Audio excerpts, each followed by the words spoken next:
Okay. Well, I'll just text you, let you know where I'm at, and then hopefully the stars align. Okay. Mr. Fedor. Okay.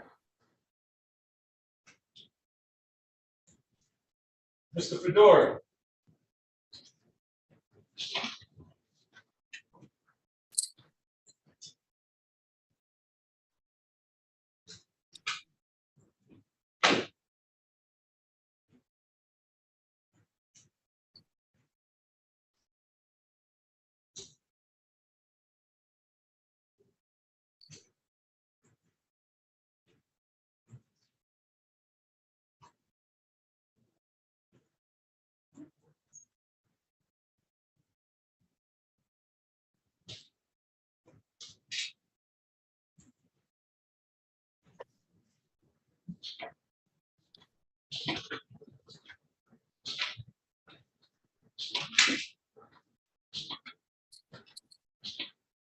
Mr. Fedor. Good morning, Your Honor. How are you today? Okay, what's going on? I have Mr. Baldridge with Mr. Noakes. It's on for a PCC this morning. Oh, okay. I thought you were trying to come in here with some bad news. Well, I do have a question on another matter if you have time, but. What's your question? So I submitted this is on the Marcel Carter matter. Mr. Stephen Sharg represents Mr. Carter. I submitted a witness detainer for my witness, Mr. Larry. Right, I gave that to Shelley yesterday. Yes. Oh, okay. Okay. Yes. I'll get that from Ms. Drain then. The other issue I have is he'll need another attorney. The attorney that he did have, because we granted him immunity. He's indicated that he's no longer representing Mr. Larry. Is it possible for the court to appoint Mr. Larry another attorney by this afternoon? Who was the attorney? His name was Justin Andrews. And he represented Mr. Larry in the co-defendant's exam. Oh, I see. Okay, we'll work on that. But you have the witness? You speak up on the... Hopefully. I did talk to him yesterday. We're going to talk to him today. But we may need the detainer. We'll see. All right. Mr. Noakes, you ready on Baldridge? Yes, Your Honor, I am. Okay.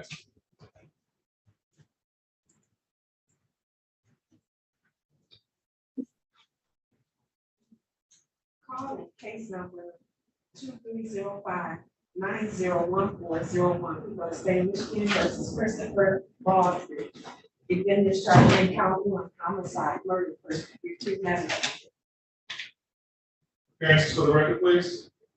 Good morning, Your Honor. Mark Fedoruk for the people, P76177.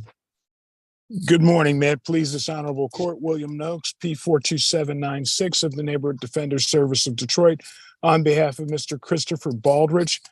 Your Honor, I don't know if he's on yet because he's in the custody of the Wayne County Jail, but if he's not, then I would ask to waive his appearance.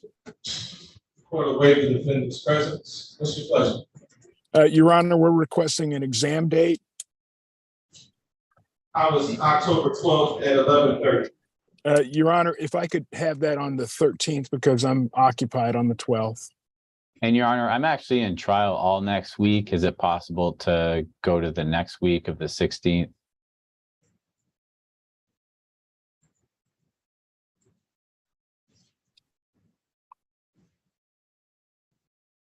Gentlemen, my homicide days are Tuesdays and Thursdays, so that would be October 17th. Sure, that works for the people if that works for Mr. Noakes. That's fine with me. All right, October 17th at 10 o'clock. All right. Thank you, Your Honor. And Your Honor, I may have a motion hearing in the morning. Could it be in the afternoon?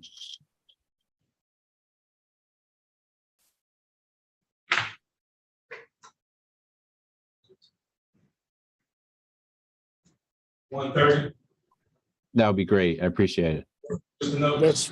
That's just fine, Your Honor. October 17th at 1:30. Final we continue. All right, thank you. Thank you, Your Honor. Have a good day.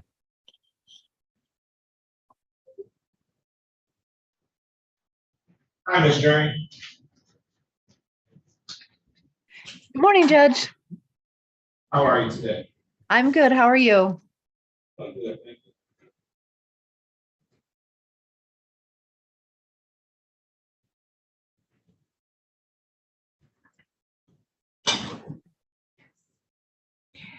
You know who police officer Amasawi is? No. Okay, there's somebody in my waiting room. I'll find out who they want. Okay.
Central Jones 435.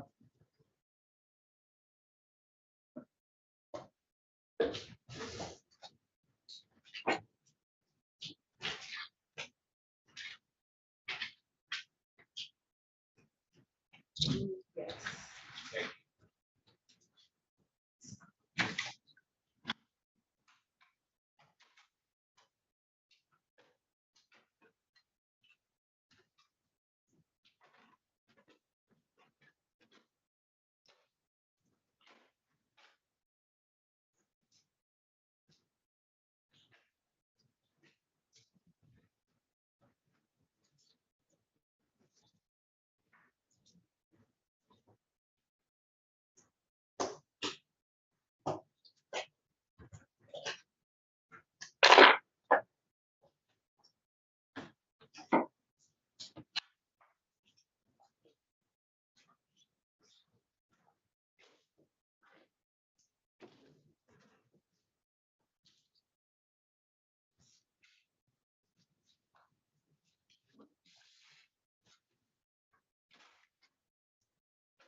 Good morning, Ms. Phelps. Good morning, Judge. I don't know why it's not letting me. Oh, okay. Good morning. For some reason, my video won't start, but I am here on William Johnson. Okay. You can start your video now.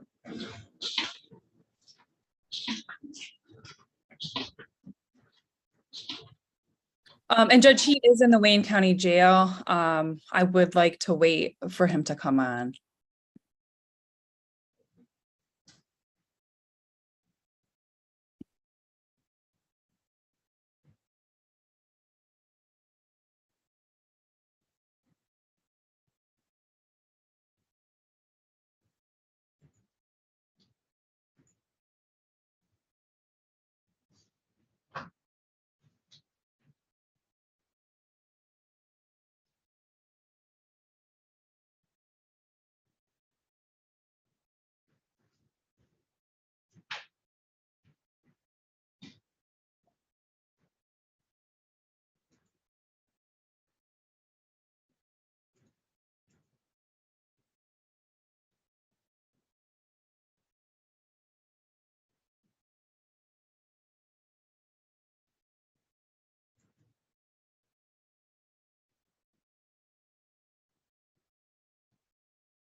Okay, Judge, if Ms. Drain is there, I'll waive Mr. Johnson's presence.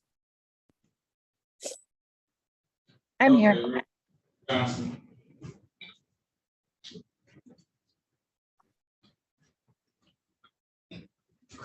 Case number 2305-915501, people in the state of Michigan versus Will Johnson. Defendant is charged that count one, police officer assaulted, resisting, or obstructing, two, domestic violence. Defendant has a habitual offender, third offense notice. Appearances for the record, please. Good morning, Your Honor. Shelley Drain for the people, P number 60249. And good morning, Your Honor. Neighborhood Defender Service of Detroit by Natalie Phelps, P 83355, appearing on behalf of Mr. William Johnson. And Judge, I would waive his appearance for the purpose of this hearing. For the waive the defendant's presence, what's your pleasure? Judge, I would like to set this for a preliminary exam. It looks like I did receive some paper discovery, but I haven't received any digital yet. So I would ask that Ms. Drain provide that. And that's it.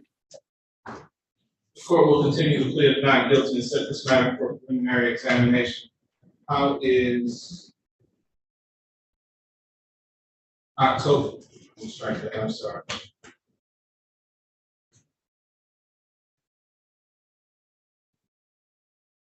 We can do October 11th at 10 o'clock. Perfect. October 11th, 10 o'clock. Bond will be continued. Thank you, Judge. We'll see you then. Thank you.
I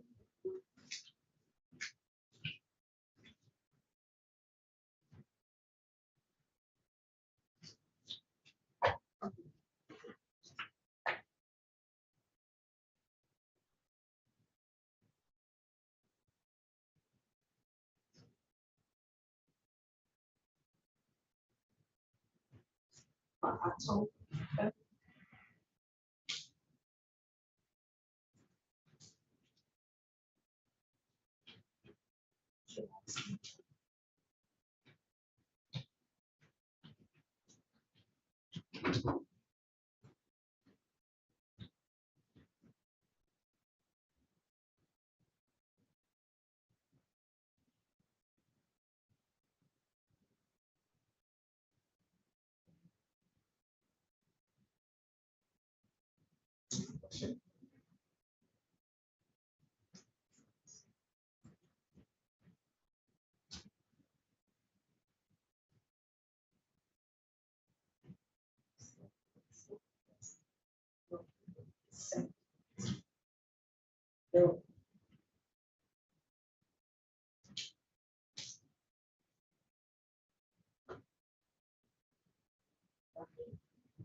I really do this.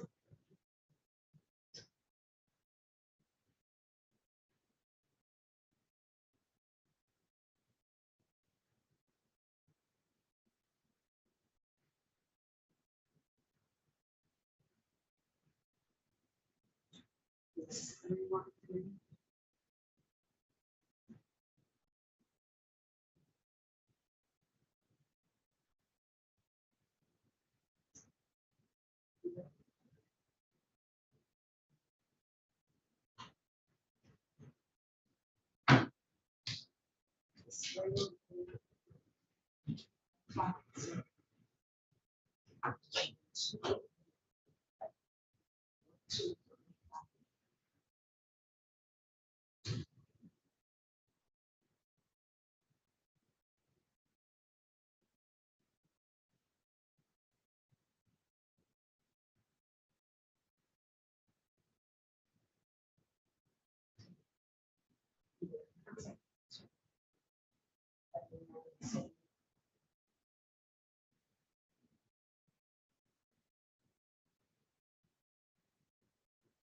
Yes.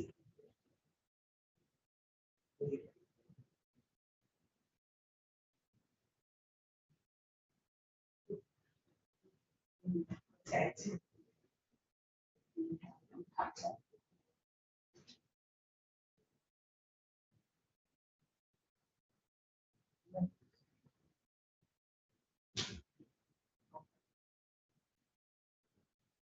Contact.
That Todd Perkins on Zoom.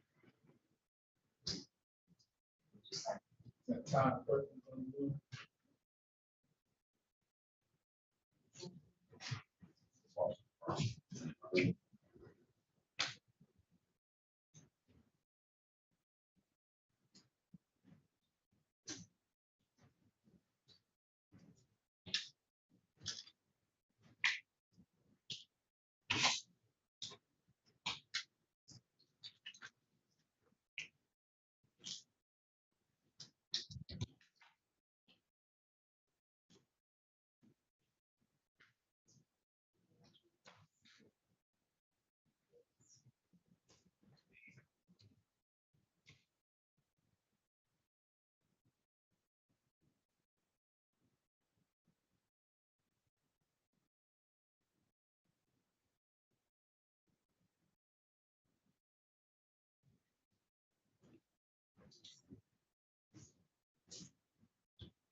Oh, yeah, urban too, right?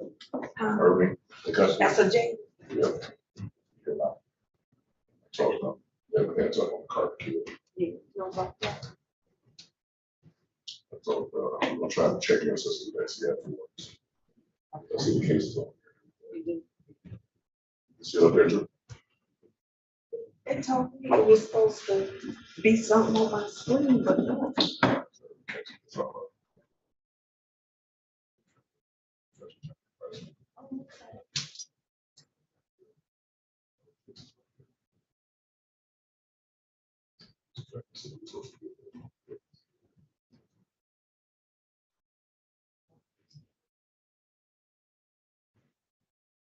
Yeah, it's slow.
Take the money for this.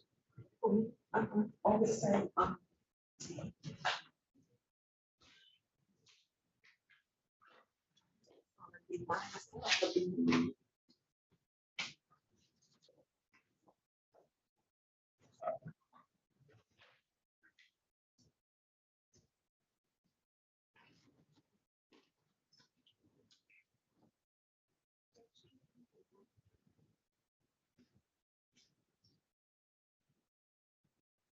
speaking.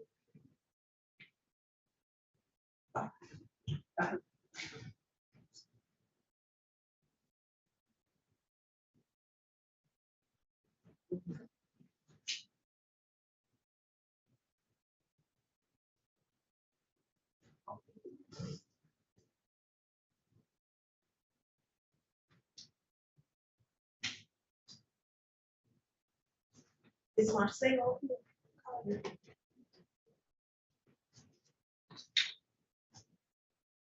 Let's do juvenile, right? There you Okay, so, but he is a juvenile, right? Move to the adult, so Oh, they moved him to the adult. sign the work. So, it's causing problems. Oh, okay. So I was just told. He's in to- go. So Judge, you think he'll Wayne County Jail? You should. They didn't bring him over.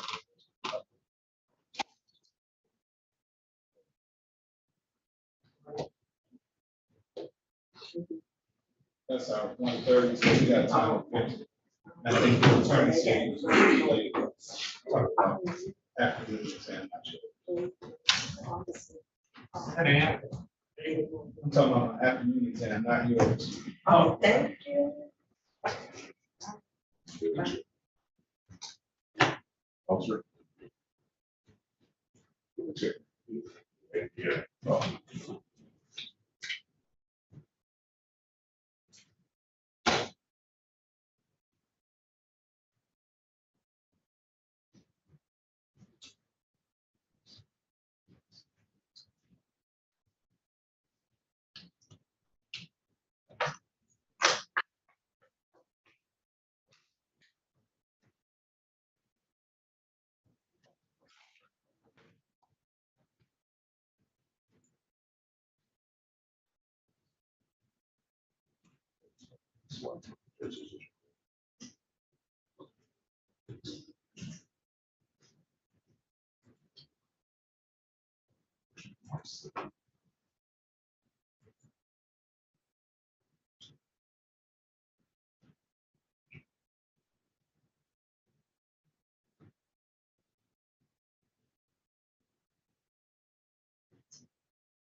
So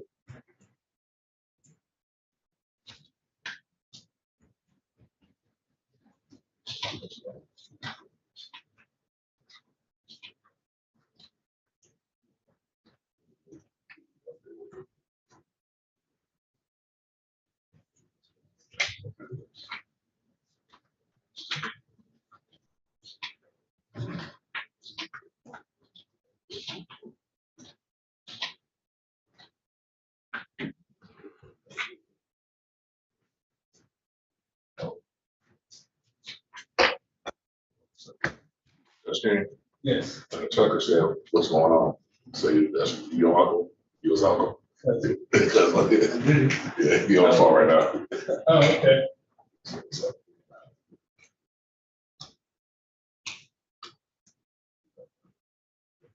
Tell him I'll see him Saturday. says he's super sad.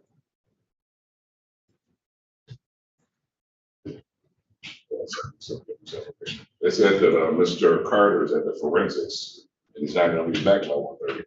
He left this morning for forensics. Why was he going to forensic? He already been there. So, He was already found out.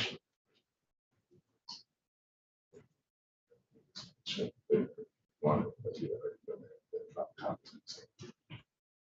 Two is accurate. It's a good.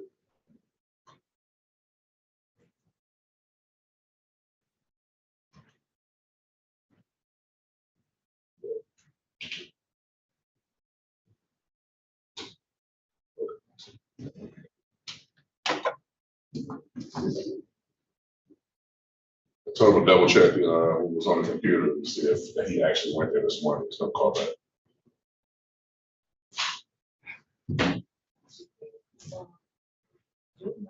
She was like, I can't find it. It's late, he should already be in court. It's not open here yet. He said he went to forensics this morning.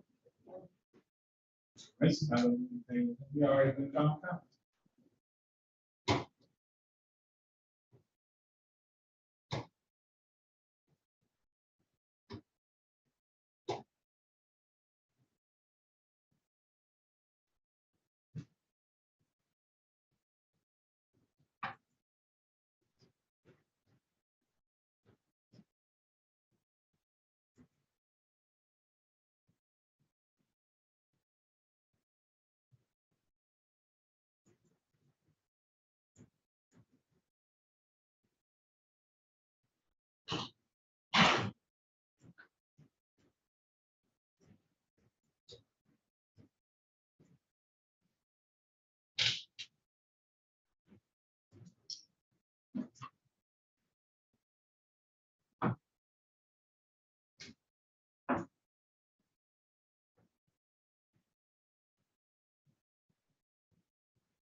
Ms. Krakow?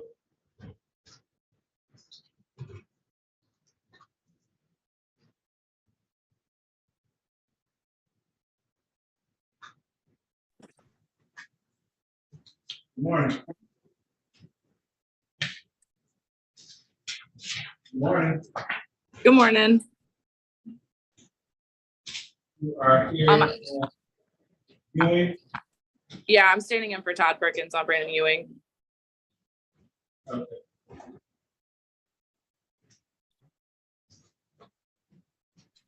I believe Mr. Ewing is logging on now.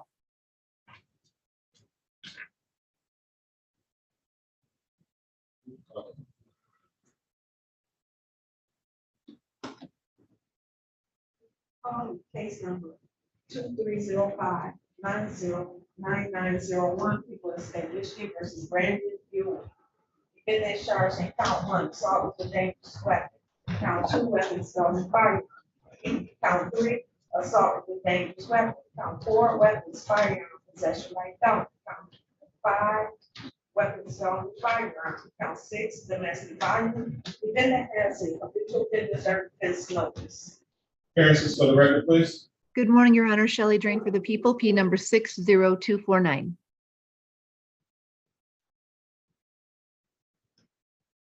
Can I get your appearance? Caitlin Crapo, P86272, standing in on for Attorney Perkins on behalf of Mr. Ewing, who is logging on right now. He had the wrong Zoom code, so he's getting on now.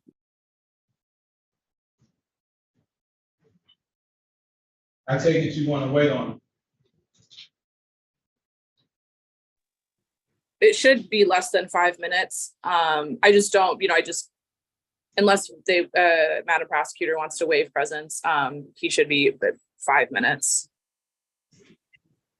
It doesn't matter to me. I believe today we just need to be set. We received discovery and we need to set an exam date. Court will continue to plead not guilty and set this matter for preliminary examination. Oh, I apologize. Was this set for an arraignment as well? No, ma'am. Probably cause conference. Continue to plead not guilty and set this matter for preliminary examination on how does October 11th at 10:30 look?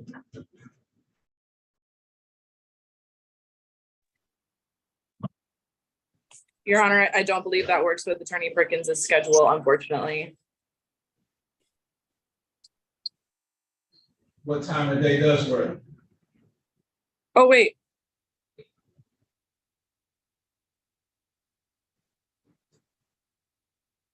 Right, because so he's currently in trial, and I do believe that this trial will likely go into next week, especially with Monday being a holiday.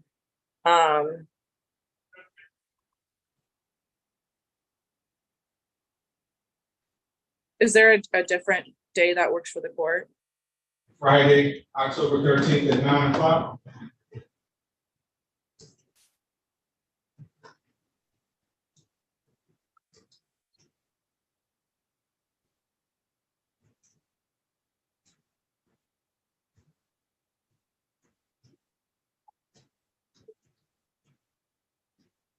That's fine, Your Honor. At 9 o'clock? Yes. That's fine, Your Honor. Thank you. Friday, October 13th at 9 o'clock. Thank you. Thank you, Your Honor. Thank you, your staff. Who was that on the iPhone? What's your name on the iPhone? Brandon Ewing. Okay, tell me your name for the record again, Mr. Ewing. I'm sorry. Brandon Ewing. All right. So, Mr. Ewing, your next court date will be October 13th at 9 o'clock. That's in person in 36th District Court. Okay. Thank you.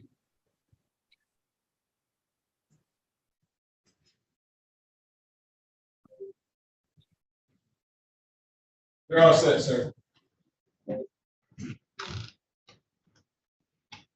I think that's it for you as well, Ms. Graham. Yes, it is. Thank you. Have a good day. See you And- tomorrow. You too. Thank you. Okay, first exam will be at 10 o'clock.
Hello. You are on. Yeah.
No sugar.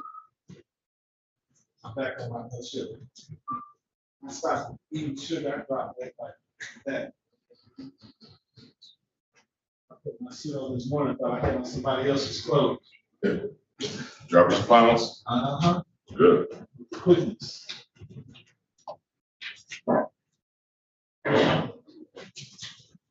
They wouldn't murder too much. Say what not? It's not a calories are reading murder. I'm not a drinker though. No. Never? Yeah. One drink in my entire lifetime. Wow.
That's correct.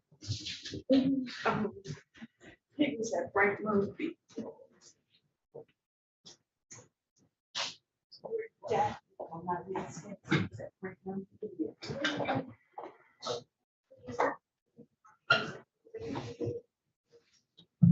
Your name? Oh, yes.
Morning.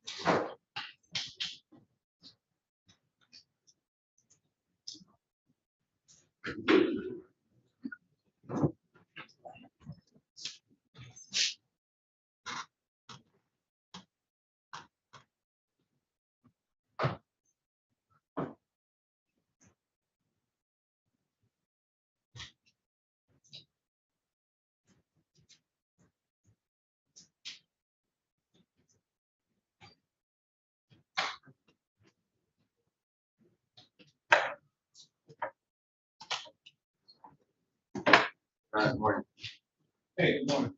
How you doing? Good. I think it's just no.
Oh, okay.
He's on the way up. Okay.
Township.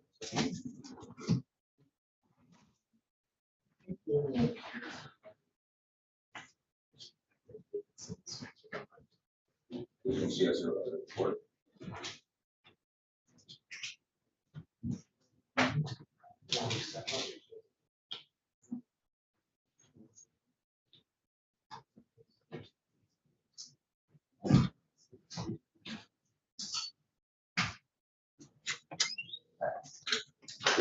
So, sure. Right here. Date of birth. Option 97.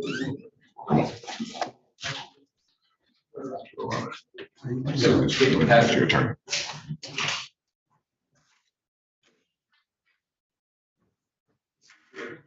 Yeah.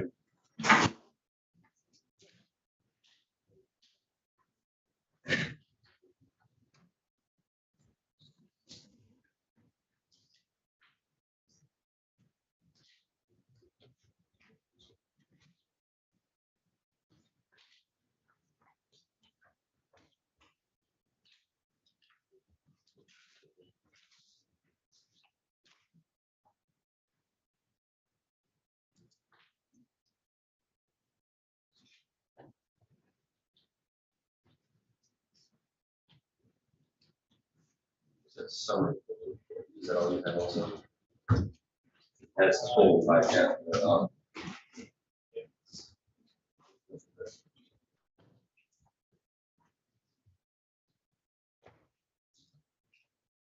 right, Irvin.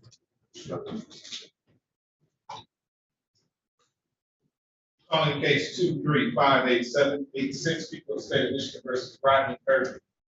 And was charged with count 1 homicide, murder, second degree, count 2 felony firearm. Appearances for the record. Good morning, my client for the people, P7932A. And good morning, Your Honor, Attorney Brent Jaffe, on behalf of Rodney Irvin, who's present, state to my left. Good morning, Jeff. Good morning, tell me your name. Rodney Irvin. There's a time set for preliminary examination. Are we ready to proceed? Yes, Your Honor. How many witnesses? 2. All right. I mean, preliminary matters, like to. Yes, Before you call your witness. yes, Your Honor, the people have a postmortem report for a Patrick Cornell Hickman dated 9/3/2023, authored by Jeffrey Hudson. That's people's proposed exhibit 1, and the people would move for admission of that report. Any objection? Of course, I don't believe I have a position legally to object, so I leave it to the court's discretion. Admitted. And Judge, I'll just briefly summarize.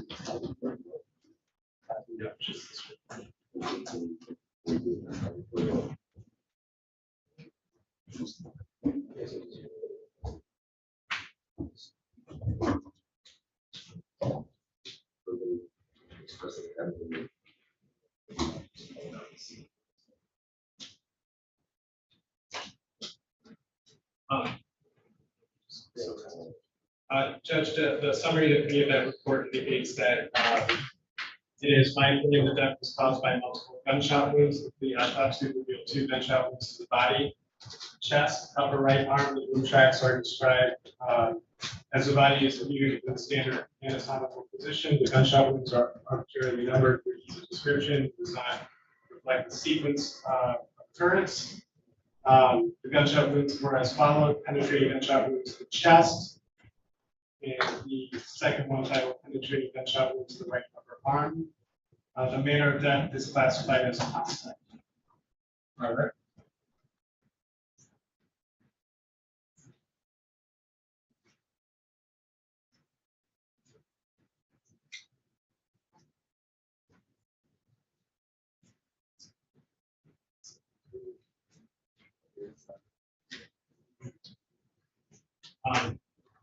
Judge, I'd like to move on and call the first witness. Please do. Thank you. The people call police officer Kenneth Patrick Davidson.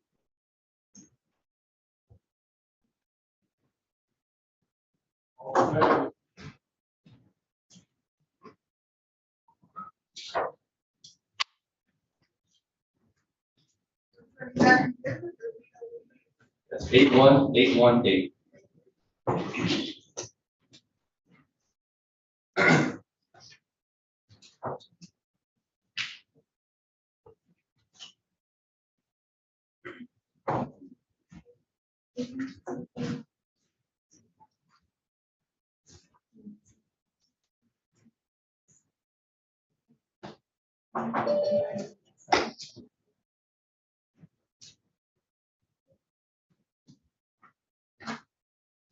Please raise your right hand.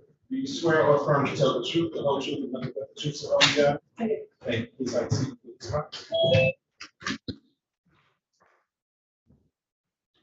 Thank you. When you're ready. Thank you. Could you say your name again, please? Officer Caitlin Patrick Davidson, Okay. And what department do you work with? Detroit Police Department. And were you working with the department on September 3rd, 2023? Yes, Okay. And were you working alone or with the partner? with a partner. Who were you working with? Officer Romeo Italia. Okay. And did you respond to any call that brings you here today? Yes. Immediately started approaching the house when I went out to the front porch. The male was already coming towards the front door. When he stepped outside, he said he had a shotgun, I observed blood on his shirt, so I immediately placed him in handcuffs and placed him with the rear of the cell. Okay, at that point, were you securing the scene? Yes, Okay. And you, that male that you encountered, you see that person there in the yes. Could you describe what they're wearing about now? Green t-shirt and with, like a tan sweatshirt underneath, long sleeve. Did you let the record reflect that the witnesses identified the defendant? So no, Mr. Klein, is that you I brought up right here? Yes, Your Honor. I have a very brief video to play. Officer,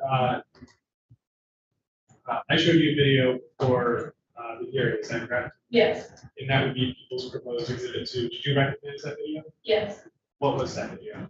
It was a video of the incident that occurred that day, of me walking up to the trunk of the car and seeing the victim lying in the trunk with his mother next to him, and then also placing the offender in cuffs. And was that an accurate depiction of what happened? Yes, The people with her addition of people's exhibit 2? Any objections? Your Honor, I guess, assume that it's her body cam footage, then I'll leave it to the court's discretion. Admitted.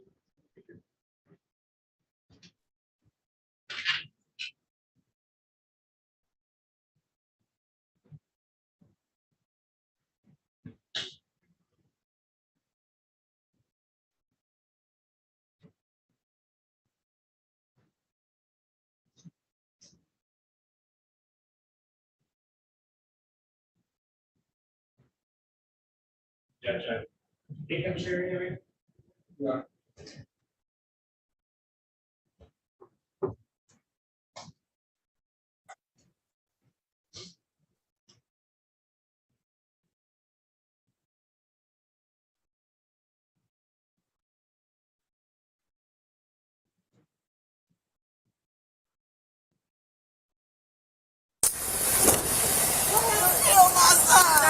He shot my son. Who shot? Who shot? He did. Who? He did.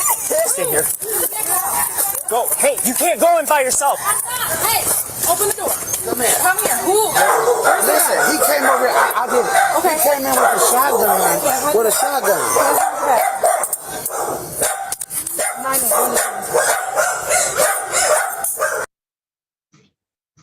And Judge, I just wanted to play the beginning of that. I paused at 42 seconds in. Okay. And I have no further questions for this witness. Cross-exam. Thank you, Your Honor. Officer, good morning. good morning. So just to pick up where the body cam left off, I believe there was a voice that we heard on the body cam footage, correct? Yes, And could you hear what was just stated on that, from that individual? yes. What was, He said he had a shotgun. who, he being my client? Yes, So you're saying that my client stated that he had a shotgun referring to the decedent? at that point, we didn't know. All I know is that he said he had a shotgun. Okay, so he was definitely talking about someone else who had a shotgun, correct? Yes, he said he had a shotgun. Okay, and fair to say that during your, I guess, upon your arrival, did you in fact observe a shotgun or recover a shotgun? I did recover a shotgun. And are you aware of whether or not the shotgun was loaded? It was not loaded. Okay. And I guess perhaps by way of just using your, like a facial gesture, not facial, I'm sorry, hand gesture, how big was the shotgun with you? Estimate. This or bigger? Okay. I think it's right. This or bigger. So if the record could reflect that, I believe the officers just indicated a size of about 12 feet, 14 feet, I don't know. Huh? 2. I'm sorry, 2 feet, not very inches, is right. Okay. 2 feet, roughly. Okay. And you said you respond to a shot spotter room, correct? Yes. Okay, and generally speaking, how long is the response time on getting that shot spotter notification and responding to the scene? There's numerous amounts of time that it can take from when a shot spotter goes off, but it's not any longer that I've seen than about 30 seconds. 30 From the time seconds. that a shot is fired to the time that we receive the alert. Okay. So it was, as far as you understand, it was a pretty quick response on your behalf, correct? Yes, I was right around the corner. Okay.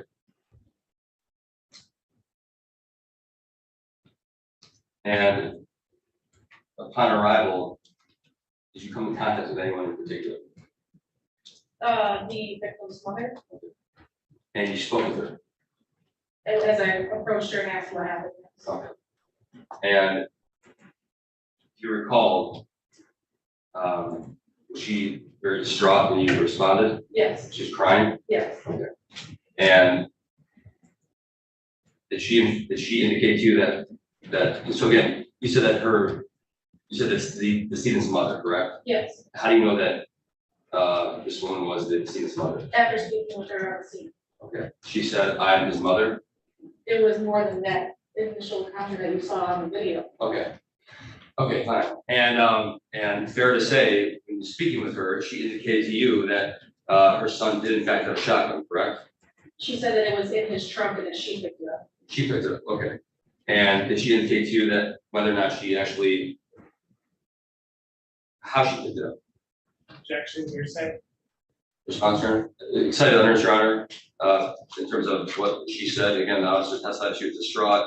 Officer arrives in 30 seconds of this shot being taking place. I believe that it's admissible under the excited utterance, hearsay exception.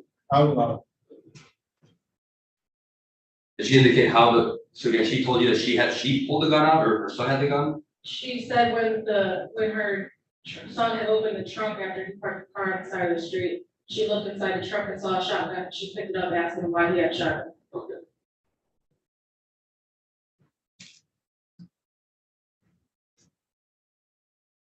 Did you have any further conversation with her beyond that exchange? Yes.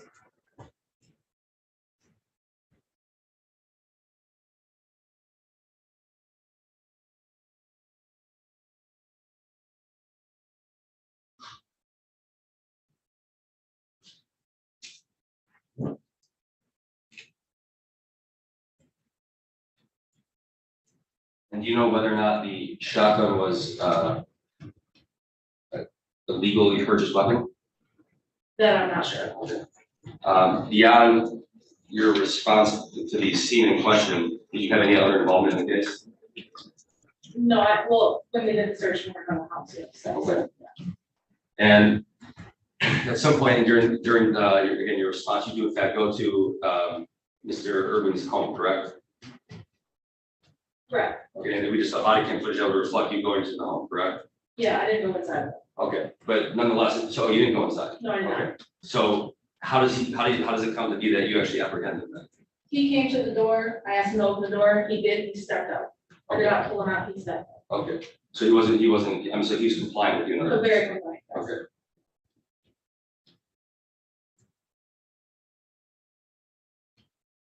He stepped out, and what happened after he stepped out? He said he had a shotgun. I observed blood on his shirt. I immediately put him in cuffs and put her in my partner place in the rear of the scout car. One moment.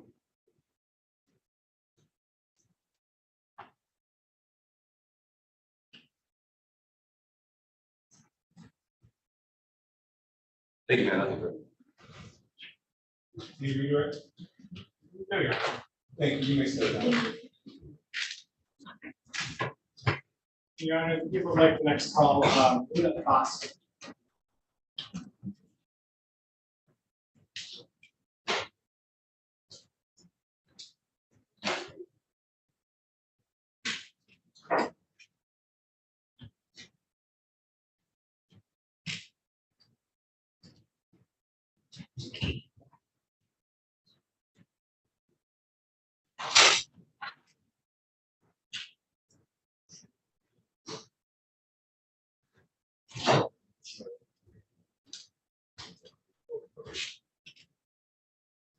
Please give your name and spelling to the young lady seated over here.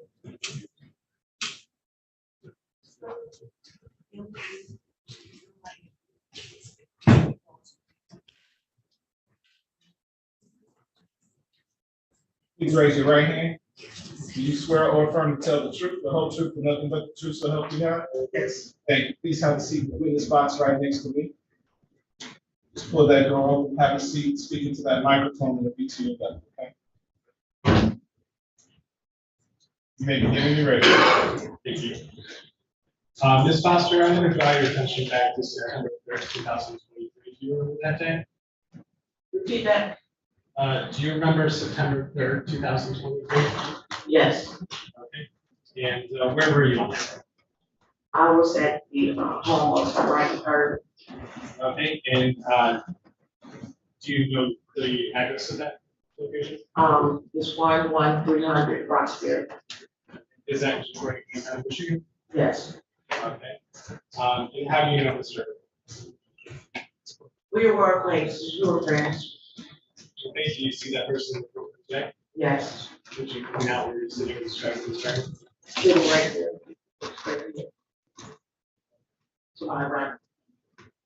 Would that be to my left? Yes. Okay. Directly to my left? The second green shirt on. Okay. Let the record reflect that the witness is identified as defendant. So noted. Thank you. And what were you guys doing at that location? I was over there helping him pack his kitchen up because he was being given on the 6th of September. Okay. And do you know an individual named Patrick Whitman? Yes, Who was that to you? that's my son. Okay. Did he arrive there that day? Yes. Okay. And what happened when you first arrived? When I first arrived, I went to the house, getting ready to prepare some food for Mr. Earth. Okay. And did you see your son arrive? Pardon? Did you see your son arrive? Yes. Okay. And how did he get there? He was in his car. Okay. And where did he park his car? On Mr. Earth's grass. Okay. And did his car stay there? No, And how do you know that? because I was the one who directed him to get off the grass. Why did you direct him to the off grass? Because Mr. Irvin was complaining about him being on his grass. Okay. So Mr. Irving knew that he had pulled up on his lawn. Yes. Okay. And were you outside when you moved this vehicle? Pardon? Were you outside when you moved this vehicle off the grass? Yes. Where did you move it to? He moved it on the side street on Bridge. Okay. And did you follow him to the car? Yes. Okay. What happened after that? He parked the car, he parked the trunk, and we were standing there talking at his trunk. Okay. At this time, do you know where Mr. Irving is? No. Okay. So you and your son are standing at the trunk of that vehicle? Yes. The trunk is open? Yes. Was there anyone else with you? No. Okay. And at some point, did you observe a shotgun? Yes. Where was it? It was in the trunk. Okay. And did anyone pick up that shotgun? No. Okay. Did your son pick up that shotgun? No. Okay. At some point, did you see Mr. Irving approach you? Yes.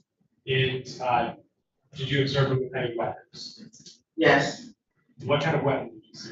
It was dark, but it was a pistol. Okay. Was he holding it? Yes. Do you remember which hand he was holding it in? The left. Okay. Do you know how close to you did he get? He was right in front of me. How close were you to your son? We were right beside each other, like elbow to elbow. Okay, and at some point, did you fire that weapon? Pardon? Did you fire that weapon? Yes, And, did you fire it in the direction of your son? yes, Did you see, bullet strike your son? yes. What did you do after that? I went into a hip store, I put pressure, I was trying to put pressure on the bullet wound.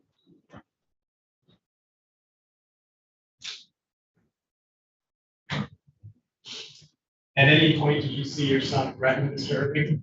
No, Did you threaten Mr. Irving? no. Questions, Your Honor? Prosecutor?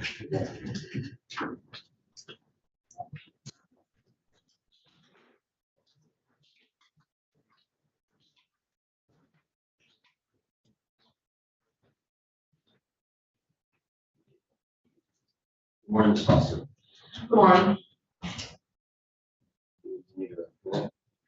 Yes.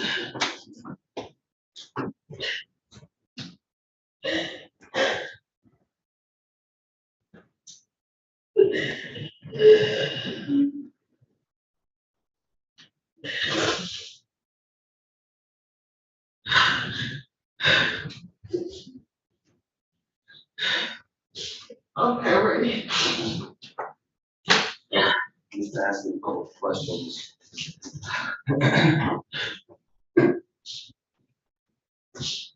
So on the date in question, man, again, we said this was September 3rd, 2023, correct? Correct. Okay.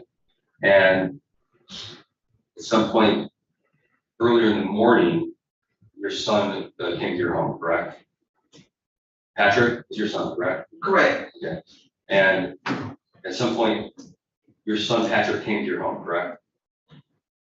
My other son made me aware of that the next day. Okay. So you're saying that your other son, so again, yours again, on the night in question, ma'am, you did not know whether or not your son came to your home until the next day? Correct. When did you find that out? Right after I left the police station for my interview. Okay. When I got home. So there's an interview that you were involved in, correct? At the police station, yes. Okay. And during the interview, ma'am, is it fair to assume that you're being truthful?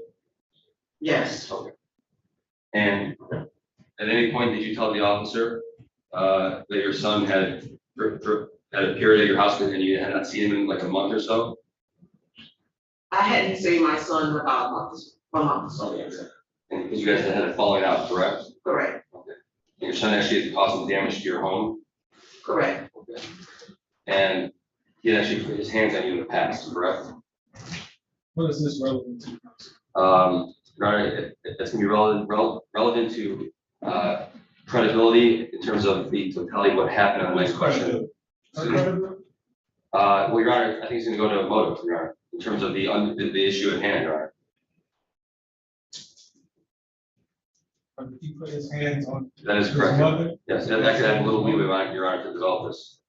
If I may. Thank you. Yes, so you can answer the question. Is that correct? I wouldn't say he put his hands on me, but we touched each other before, yes. Okay. And how old was your son? He was about maybe 26. Okay. And again, so on the night in question, your son arrived at your home, correct? I was not aware that he came to my home until the next day. Okay. And at some point during the evening, you had prior to the incident in question, you had a conversation or exchange with Mr. Irving, correct? I'm not understanding your question. Is your testimony you were helping Mr. Irving move out of his home, correct? Yes, I was over there to help him pack up his kitchen. Okay. And was he fair like around 3 or 4 houses away from your house, or do you know about the distance No, between your house? he's about six blocks, 4 to 6 blocks. Okay. And at some point, on the night question, I believe it was brought to your attention that your son was parked on Mr. Irving's front lawn, correct? Correct. Okay. How did you, and again, how were you made aware of the fact that your son was parking his car on Mr. Irving's front lawn? When Mr. Irving came into the house and told me. Okay. And when that information was conveyed to you, what did you do? I went out and had my son move his car off the grass. Where was your son when you approached him and had to speak to him about moving his car off the grass? Where was he? Yeah. He was in his car bagging up off the grass. Okay. So it's your testimony right now that you walked to Mr. Irving's house with your son still in the car and told him to move off the grass? No, I walked out when Mr. Irving entered the home and told me. I walked directly out and had to talk to my son and had him move off the grass. Where was your son when you spoke to him about moving the car off the grass? He was like right at the first step going up the porch, coming up the porch, but he wasn't on the porch. Okay. And was anyone else present when you told your son to move his car off of Mr. Irving's lawn? Yes. Who was present? Two of Mr. Irving's friends. What are their names? I don't know the first guy, but I know the second guy was Momo. They call him Momo. Okay. And so ultimately your son, did he listen to you at that time? Pardon? Did your son ultimately move the car after? Yes, he moved the car. I was there. Moved the car off the grass. And fair to say that he parked on the street then? Is that Yes, correct? he was on the side street of Roxbury. And now on the ninth question,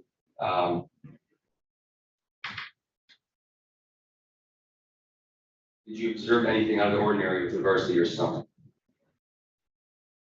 No. Did he appear to be intoxicated? Yes, he appeared to be intoxicated. Intoxicated. Intoxicated. Okay. And what gave you that impression? Well, he has a pitched voice when he's having A pitched voice? pitch, yeah. He was a little more louder than normal. Okay. All right. And at some point, when your son reparks his car, is that close to your home where he reparks his car? No. Is it close to Mr. Irving's home? Yes.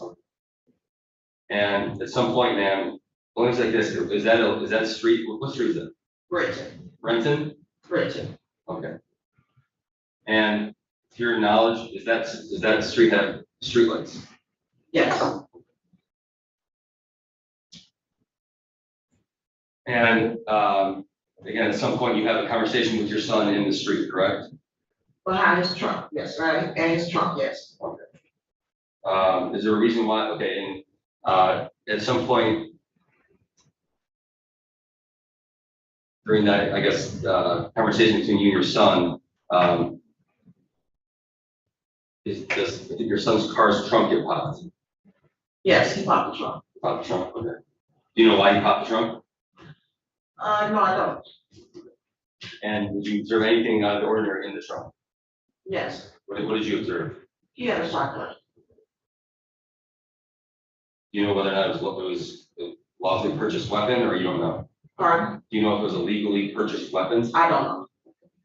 Was that concerning for you when you saw that your son had a shotgun? I was curious of why he had it. At any point, did your son tell you why he had the trunk with shotgun in his car? Yes. Do you recall what he had told you? He had told me that he was looking. Stop. He's not here.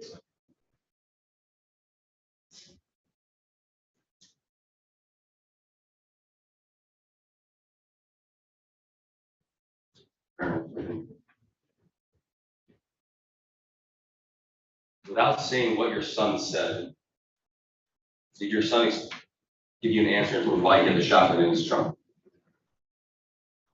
Yes. Was that concerning to you, to read the answer that he gave you?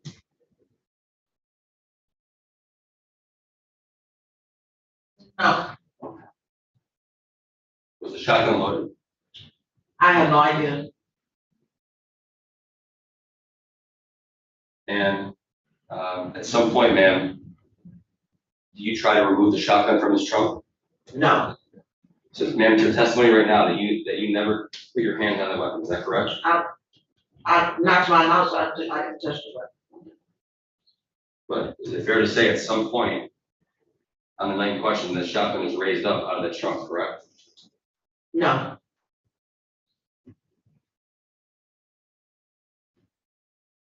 When your son shows you the shotgun in his trunk, your testimony was that you and your son were elbow to elbow, correct? correct, And you said there was streetlights, correct? yes, Okay, but it was a dark street though, correct? I was able to see. And at some point, when you're standing in front of the trunk with the shotgun, Mr. Irving, you see Mr. Irving, correct? I saw Mr. Irvin walk up to the trunk, yes. And did you see whether or not he had anything in his hands? Yes, What did you observe? a black pistol Where were you standing when you made that observation? next to my son. Okay, so you're next to your son, elbow to elbow. Where do you see Mr. Irving coming from? From out around his truck, across the street. Coming across the street towards us. And as he's walking toward you, I mean, are you observing him walk toward you the entire time? I saw him middle of the street when he was coming across. Okay. But you saw, I guess you saw him head on, in other words? Head towards us, yes. Ma'am, you provided a statement in this matter, correct? Yes. Okay. And in that statement, fair to say you're being truthful, you together your statement? Yes. And then, again, it's your testimony that you saw Mr. Irving coming head on, correct? Yes. Okay. All right, I got a question, witness review. Okay. Yeah, I'm just going to hand you the document. Take a look and see if you recognize what it is. I don't have my best one. You recognize what I'm handing you? Yes. Okay. You recognize the signature on the bottom of that? Yes. And that's your signature? Yes. Okay. And so then that's your statement, is that fair to say? Yes. Okay. And ma'am, you want to take a minute to review that? There's 2 pages, and you've had a chance to review it, let me know, I'll take that, okay? I can try to read as much as I can. I can't. I don't have my glasses on, so I can't. It's kind of blurry to me. So I'm left rested. I can read it to my best.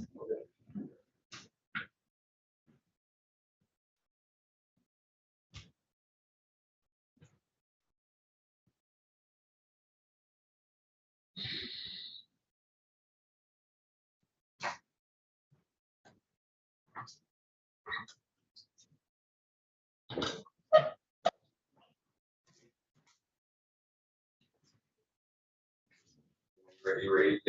I was able to read what I could, yeah. All right, so ma'am, you would agree that in your statement, you actually said that you saw Mr. Irving out of the corner of your eye, correct?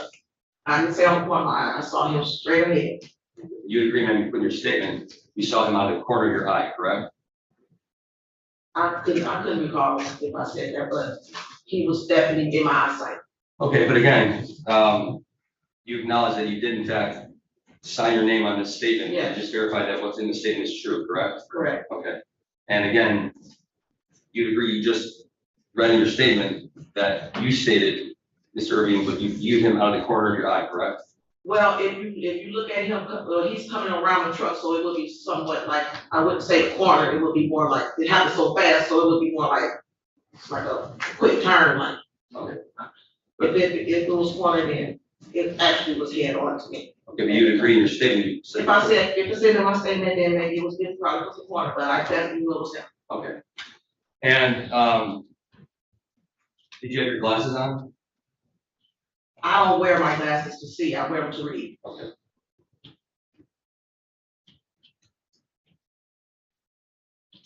What about the drive? No, I don't need glasses to drive. And so again, you said it was happening fast upon you seeing Sir, correct? He came rather quickly towards the car, yes. Okay. And then upon seeing him, shots are fired, correct? Correct. And fair to say that's a pretty quick process, correct, in terms of how this unfolds? Okay. Would you say it was within a matter of seconds? It happened relatively fast, real fast, so yes, I would say seconds. Okay. And if you recall, where was the shotgun at this point? It was in the trunk. Okay. And where in the trunk? On the floor of the trunk. Okay. And it's your testimony that at no point did you ever actually grab the shotgun, correct? I didn't grab the shotgun. Okay.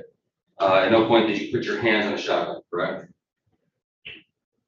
I don't recall, no. I don't recall touching the shotgun. Okay. If I showed you a copy of the statement that I just showed you, would that refresh your memory? Maybe so. Okay, your Honor, may I approach?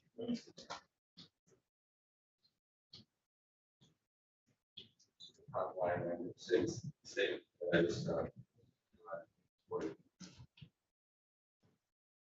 Okay, yes, I touched the gun, it was in the trunk when I touched it, and that was raised. Okay, but ma'am, you agree, this is your statement, correct? Correct. You agree, in your statement, you actually stated your hands on the gun, correct? I just touched it like that, yeah. You agree in your statement, you put your hands, correct? A hand on the gun, yes. But ma'am, in your statement, you put. If I said hands, then I put my hand on the shotgun. And was there a reason why you put your hands on the shotgun? I was looking at it and wondering why he had it. I was asking why he had it. Okay. And why did that require you to put your hands on the shotgun? Me just touching it, I guess. I mean, it wasn't a reason why I touched it. I just touched it.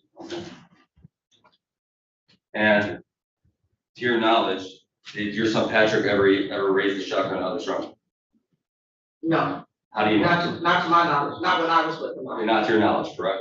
Not to my knowledge.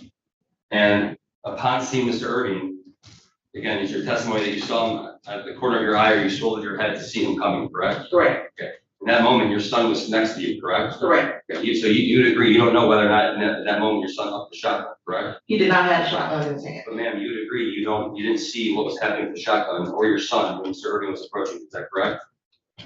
The shotgun was laying in the trunk, and my son and I were talking elbow to elbow, so I could see he did not raise the shotgun. Ma'am, when Mr. Irving approaches you, okay, Mhm. you focus your attention on him for a quick second. Yes. All right. So I think the question from asked the answer, she said they were elbow to elbow. The gun was in the trunk of the vehicle as Mr. Irving was approaching, and she did not see her son raise the gun. Your Honor, if I could just ask, just develop this a little bit further in this, I'm asking a different angle of the question, then I'll move on respectfully. Okay. Thank you, Your Honor. Again, ma'am, in that glance, when you actually do focus your attention on Mr. Irving, ma'am, in that moment, were your hands on the shotgun? No. Okay. And do you know whether or not your son did in fact have the shotgun in his hand in that moment? He did not have a shotgun in his hand. But you didn't see what was happening with the shotgun in that moment, correct? The shots came and fired when he didn't have a gun in his hand at all. I understand, ma'am, but you'd agree you did not see what was happening with the shotgun? I couldn't see, no, I couldn't see what was going on, but Thank you. he didn't have a gun in his hand. Thank you.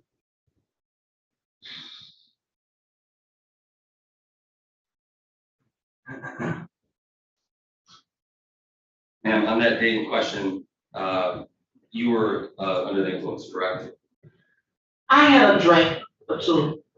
You were drinking liquor? Yes. Okay. More than a pint or just a pint? I'll have. Half a pint? Mhm. Okay.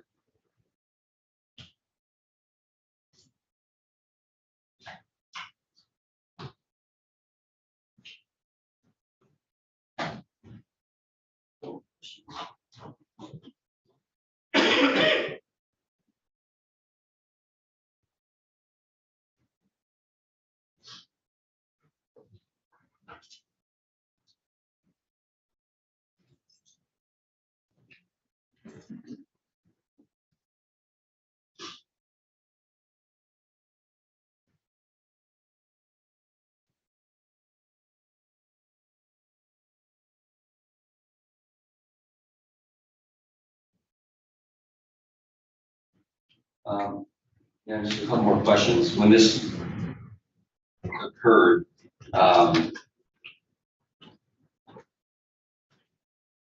did you ever in fact call 911? No, You recall whether or not Mr. Irving directed you to call 911 immediately? he asked me to call EMS. Who asked you to call him? Right, Mr. Irving. Mr. Irving. And then after this occurred, is it fair to say the police arrived within seconds? Yes.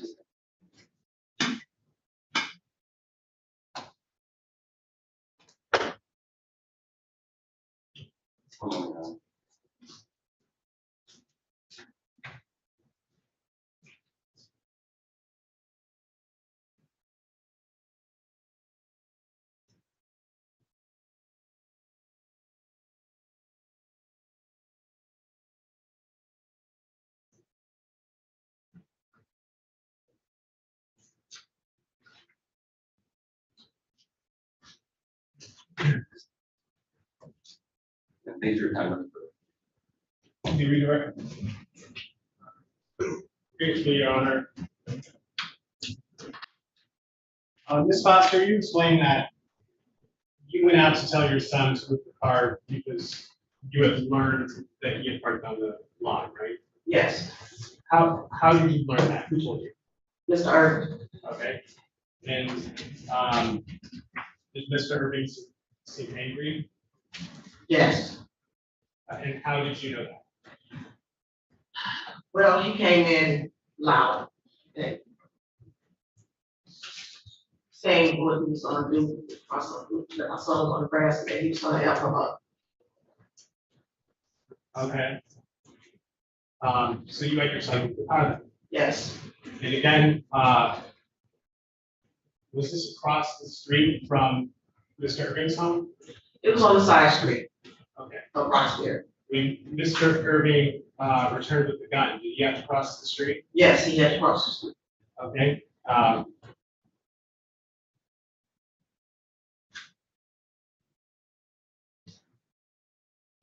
When you were standing at the trunk with your son, were you guys walking away from the car or were you just standing? Standing. Okay. I have nothing further. Briefly, cross your eyes. Ma'am, it's your testimony just now that Mr. Irving came to your house to tell you about your son parking on his lawn, indicated he was gonna F him up if you didn't move the car. Is that your testimony just now? He said, your eldest son is on the grass, I'm gonna help him up. Okay. And ma'am, fair to assume that you didn't put that in any statement that you provided to law enforcement, correct? No. Not to my knowledge. Okay, if I show you a copy of your statement again, would that help to refresh your memory? Yes. Thank you, may I approach? She just answered what she did. She said a refresh your memory, if I can sort of show her, she said not that she recalls that. The first answer what she did she make it in here? It's not her, She said she didn't say it. and again, ma'am.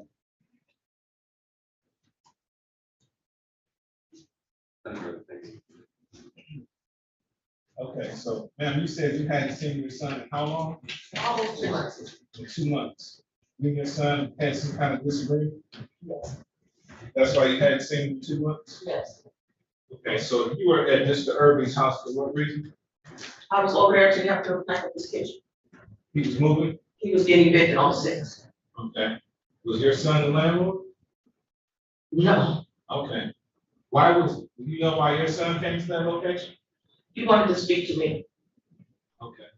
So, and then he parks his car on Mr. Irving's grass? Yes, Pretty disrespectful, wasn't it?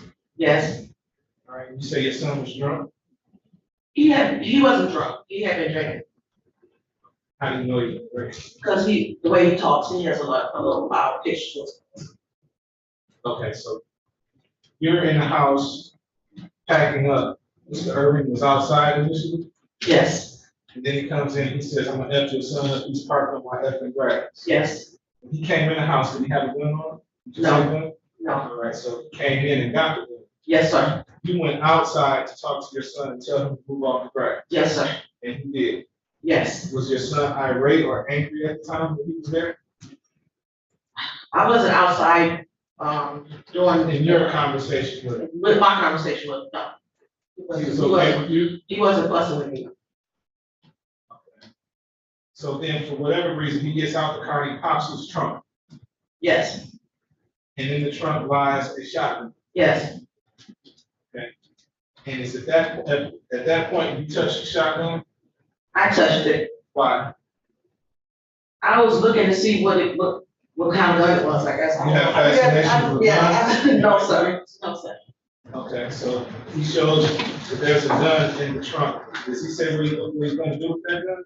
He told me that he wanted to sell it to buy some weed or put some money in his pocket for gas or something. I see. Okay. Then Mr. Urban comes out the house with the gun.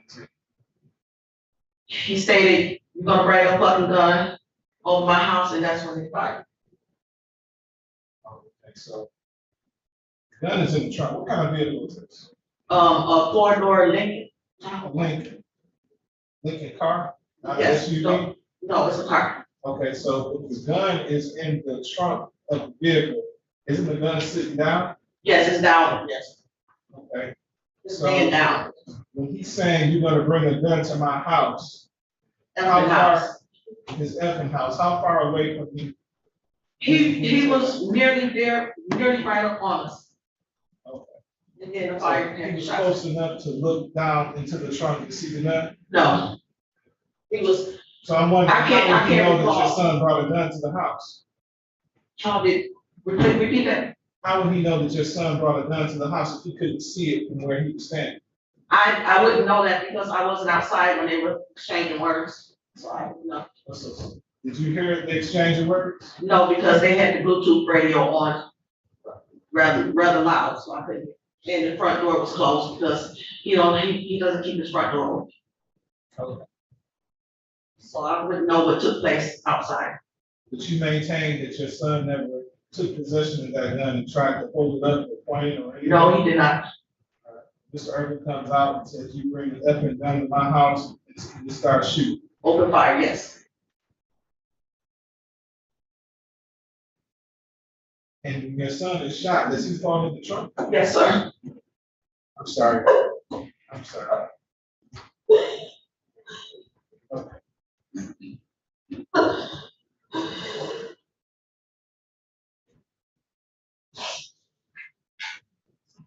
All right. I think that's it. Thank you, ma'am. Thank you.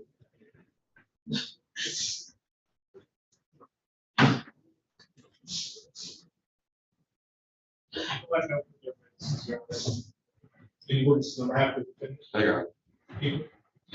Your Honor, the people would move to my number, on amended charges of homicide first degree, premeditated, that's what you say, felony murder.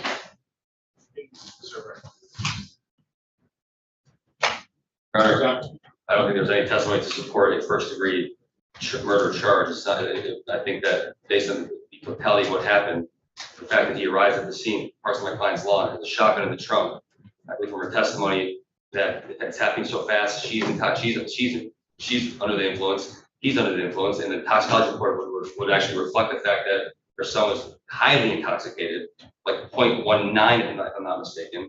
That's one of the things that we wanted to have placed on the record. Which my understanding is that, again, as I recall, that's like almost double the legal limit, if not more than double the legal limit.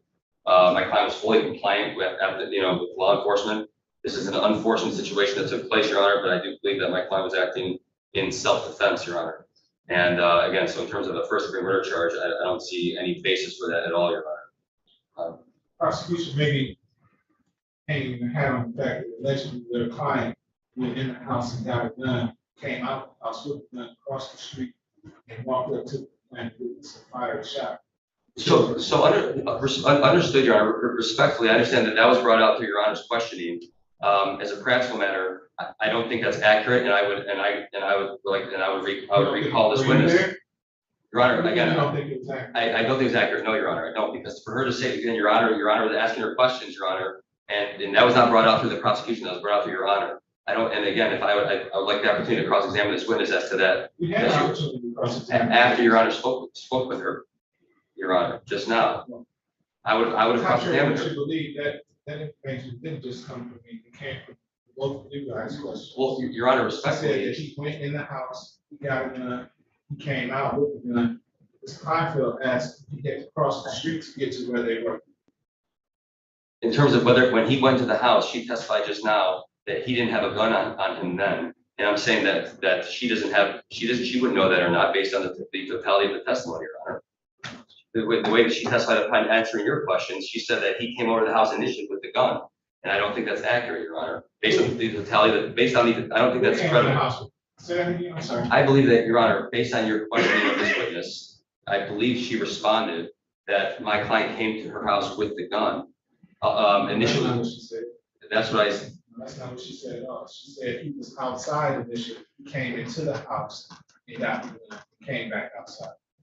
based on Your Honor's question, that would imply that she knows that he didn't have it on him from the outset, Your Honor.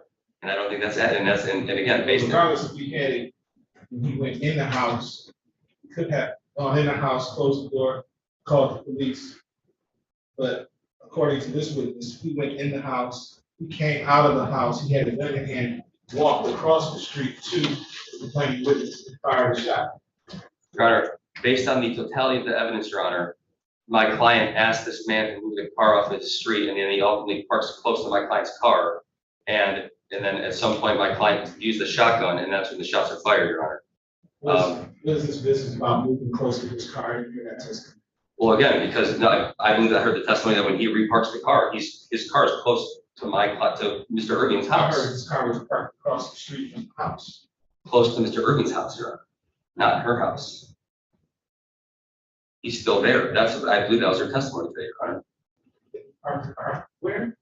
Across the street from Within his close house. proximity of Mr. Irving's home, correct? That is how, that I Across recall. the street. Correct, within very close proximity. These are small streets, Your Honor, That's across the street. but in close proximity, and therefore he's still on his To property. my point, though, he could have went in the house, closed the door, locked the door, called the police, but instead comes out of the house with the gun and goes and approaches the complaining witness. Based on the testimony, only after he sees the shotgun, Your Honor. Again, remember, he knows that the complaint is helping him out, moving out of the house, Your Honor. So it's not like, it's not, So why did he have to come out the house with a gun? For what reason? because, Your Honor, I believe that the witness and her son were arguing, actually, as a practical matter. Based on her statement, she had the gun, she had her hands on the gun, Your Honor. She never mentioned a word about my client coming to the house and saying, I'm gonna F your son up, have him moved off the lawn. That's not what she said. And she gave her statement right after I this just heard her occurred. say that. That's not what she said. In her statement and also in her interview, in her interrogation, she never mentioned a word to that effect, Your Honor. Her sworn testimony, she said that's what happened. She signed her name on a sworn statement. It's also That's not a perjury. sworn statement. But she signed her name. She said it was truthful, Your Honor. So therefore, I don't know anything about that. That's why it's called hearsay. I'm talking about what she said here in court under oath. understood, Your Honor, but she acknowledged that the statement that she wrote, that she signed was accurate and truthful. She did testify to that, which would mean that she's validated under oath that She said she touched the gun. She said she touched the gun. She initially showed it to her. Your Honor, she said she had her hands on the gun, and then no sooner does that take place, she sees Mr. Irving out of the corner of her eye, and then that's the shots not what fired. she testified. What, that she swivels her head, Your Honor, but again, based on her That's not what she statement, testified to it. she didn't stick with the fact that she viewed him head on. She did not stick with that, Your Honor. I don't believe that's what she ultimately stuck with in terms of her testimony. She acknowledged that it happened so fast in terms of swiveling her head. I don't believe that she owned the fact that she actually saw him coming head on. I don't believe that was her testimony, Your Honor. That was exactly the testimony she was adamant about. But she may have said something else at some other point in time, but here in court today, under oath, before me, she said that she saw him head on coming towards her. He had a gun in his hand. He walked up to them. He said something about bringing an effing gun to his house. But she also testified under oath that the statement that she provided the police with was true, was truthful, and that was her signature. So that would contradict her testimony then, which would make her credibility not valid. Because she also testified under oath that statement that she gave the police was also as valid as her testimony under oath on other things she testified to today, Your Honor. So again, But it's really of no consequence whether he had the gun on him when he went in the house and then came back out the house, what's uncontroverted is that he came out of the house with the gun. Right. And approached the complainant witness. Why? Your Honor, if this was first degree, Your Honor, my client would have shot him when he was on his lawn from the outset. Instead, my client walked over to his mother's home and said, "Tell your son to get off my lawn." And my client had premeditated. The car's not even on the lawn anymore. The car's across the street. And that's correct, Your Honor. And but I'm saying had it been premeditated, my client, because he's upset about the law, my client would have shot him then. If he had the gun on him. Good point. Or he didn't have the gun on him. He went in the only house once and he got sees the the gun and shotgun. came Only back once out. he sees the shotgun, Your Honor. That's when my client shot him. This man is self-defense. My client shot the shotgun is 2 feet long, Your Honor, as testified by the officer. A shotgun that's 2 feet long. You got to have the guy approaching. Based on the toxicology report, this man is intoxicated, heavily intoxicated. We can only imagine what the scene must have looked like. I would say based on this one is having a half pint or whatever the case might be. It was a very hectic situation. My client only shoots based on her testimony when the shotgun is brought to the equation, Your Honor. My client didn't shoot this man blindly. See if you hear me or not. Your client went in the house, closed the door, locked the door, and called the police. Right or wrong? Right or wrong? In this situation, it wasn't. He couldn't have done that. That was not the appropriate course of action in this situation. That is correct, Your Honor. My client did the appropriate course of action, which was go to So her you house. think it was appropriate to him go get a gun and come out and shoot the man? I'm saying that it was appropriate for my client to go to his mother, to the decedent's mother's home and say, "Can you please tell your son to get his car, who's parked disrespectfully and rudely on my property," based on her testimony. And then ultimately he moves the car, but doesn't drive away, but he stays on the property. No sooner does that happen, the trunk is. So you think it was okay for him to go get a gun and come out? Your Honor, I don't think it's okay that this decedent parks in front of my client's home with a shotgun. That's what's not okay. Answer my question. What? Was it okay for your client to get a gun and come outside? Your Honor, respectfully, I'm not going to testify against my client right now, so I'm not going to answer your question. I know you don't want to answer. Because respectfully, it's not an appropriate question. Sure. No, it's not, because your Honor's asking me to testify against my client. I'm not asking you to Yeah, testify. respectfully, that's I'm not exactly what I asking you to feared. testify. No. So under no circumstances am I going to answer your You're not question. making any sense. Under no circumstances am I going to answer your question. I think that this man comes to the house with a shotgun, Your Honor, and intoxicated, a man who, her testimony, has gotten rough with his own mom, and the fact is, going to this man's state of mind, perhaps, and tendencies, if you will, and my client responds to a situation where he felt like his life was directly being threatened, Your Honor, and he said that to the officer also when they arrived, that he had a shotgun, I had to do it. That's what the officer, first officer, testified. Of course he's going to mitigate as much as he can. He just shot somebody. Because his life was, because he was in fear for his life, Your Honor. A man with a long gun who's intoxicated and already on his lawn and obviously showing blatant disrespect. And the fact that the gun is right there, the fact is, Your Honor, and it's happening so fast based on her testimony. If it was a police officer under safe circumstances, he would have gotten 10 shots in him probably, as a practical matter. My client did what he had to do, Your Honor. He left the scene, and within 30 seconds, the police arrived, Your Honor. This is an unfortunate situation, but by no means does it rise to premeditated murder, Your Honor. Respectfully, I don't think that's an appropriate amended charge. And I ask that as a practical matter, that would be underlying charge. Perhaps there's enough fact for a trier fact, but again, in terms of the amended charge, Your Honor, I would respectfully challenge that. Disagree. Judge, there's no dispute that when Patrick arrived at the scene, what he did was disrespectful to the defendant, but he moved his car across the street. The witness testified that Mr. Irving was angry. He said he was going to F him up. That's why she went outside to tell him to move his car. Then once across the street, Mr. Irving retrieved the gun, came across the street, approached them. They were standing at the car. They weren't returning at that point to the home, and fired 2 shots into the I would argue that his actions going into the home, saying before him that he was going to F him up, and that he was angry, and had time to go get the gun, is indicative of premeditation, deliberation, and first degree murder. Just brief response, Your Honor, if I may. I think that, and again, as Your Honor is very seasoned, and so I wouldn't. So with utmost reverence, Your Honor, the fact is, taking everything in its totality, I agree. She testified that my client came to the house and said, I'm gonna do something to your son if he doesn't move the car.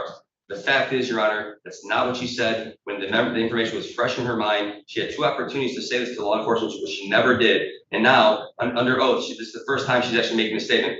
And I think what's concerning about that is, again, a statement that she acknowledged under oath today was truthful. She was impeached on 3 or 4 occasions in terms of the truthfulness of that statement. So if she wasn't being truthful with the statement, so who's to say she's being truthful right now, Your Honor? And so as a practical matter, I don't think, again, looking at this in its totality, Your Honor, I don't think, again, it's an appropriate charge just to take that statement back.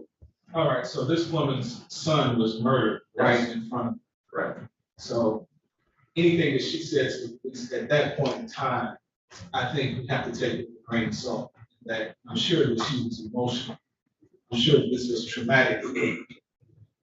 So if she neglected to give every detail of what happened, what transpired out there, I could give her that. But prosecution is asking this court to bind over on first degree murder premeditated. I suspect that we're asking this court to do so based on the witness's testimony here today under oath, in that she says that the defendant came into the house, told her, tell your son to get his effing car off of my grass. She goes out and she tells her son to move. She said her son moved. She acknowledges that her son was intoxicated first. She said he was intoxicated. Then she said he had been drinking, but it wasn't fine. As you indicated, the toxicology report, which I haven't seen, I suppose is attached to the autopsy report in the case that he's a .19. I think around, I had, again, I can't say verbatim, I know it was the high VHC, Your Honor. It wasn't Mr. Kleinfeld, because I didn't think that Mr. Johnson was misleading the court. Well, again, I didn't say verbatim, Your Honor, but I believe it was the .19. Whatever the case is. I believe that he was intoxicated, Judge. I'm assuming that the. That's fine. I don't think. Intoxicated, I don't care. He's intoxicated, he comes to the house, he's very disrespectful in parking on the defendant's lawn, on his grass. The defendant allegedly comes out of the house with the shotgun, not with a gun, but what I find curious though is how did the defendant know that the complainant had a gun unless he saw it? The witness, the victim's mother, she hadn't seen the victim in 2 months. So he had to have seen that weapon at some point in time, whether it was before he came in the house, but I don't think so. I think he's seen the weapon as he was approaching, either because she had the weapon or he had the weapon. He made a complaint witness. One of them had the weapon or had it positioned in the vehicle to where it could be seen and the defendant saw it. It's a close call with first degree murder premeditated, but I think there's a lot of mitigating factors here. I'm told that the defendant is the one who called the police. So how the complaining witness was drunk, parked on the grass, he showed up with the rifle, he gets out the car, pops the trunk. I'm not sure why he came over there in the manner in which he did. I'm not aware of any conflict that he has with the defendant, only with his mother, the witness.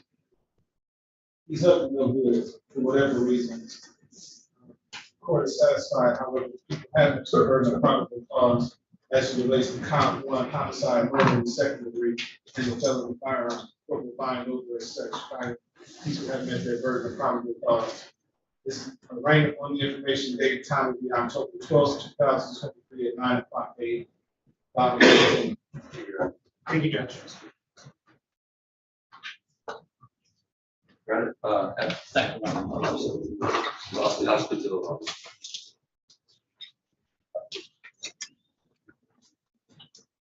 May I, Yes, sir.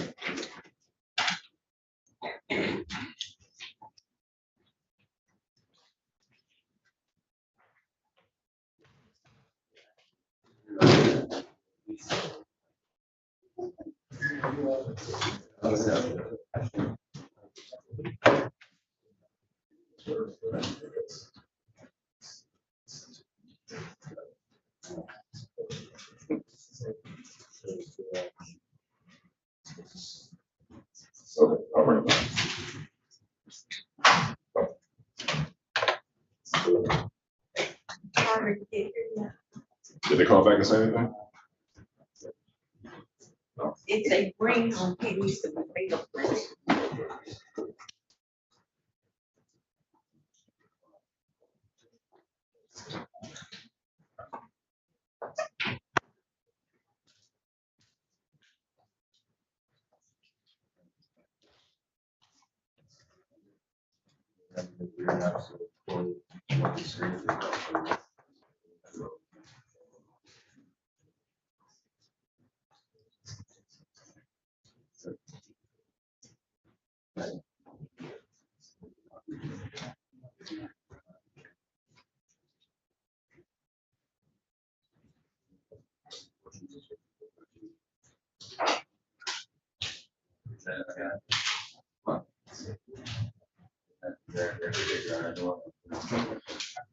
Have a good one, everyone.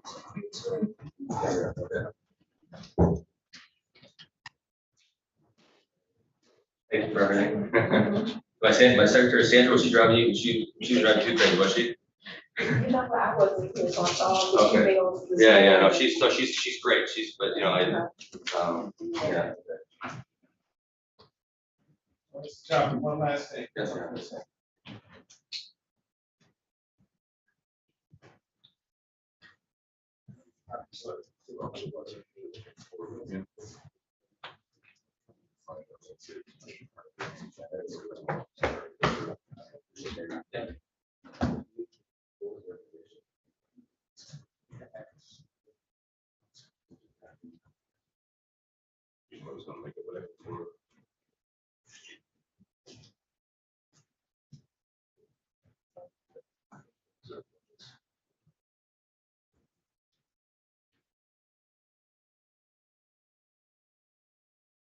Okay.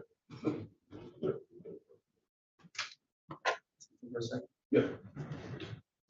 It's open?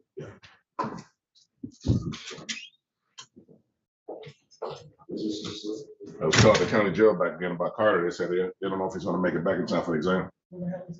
They took him up to frame something.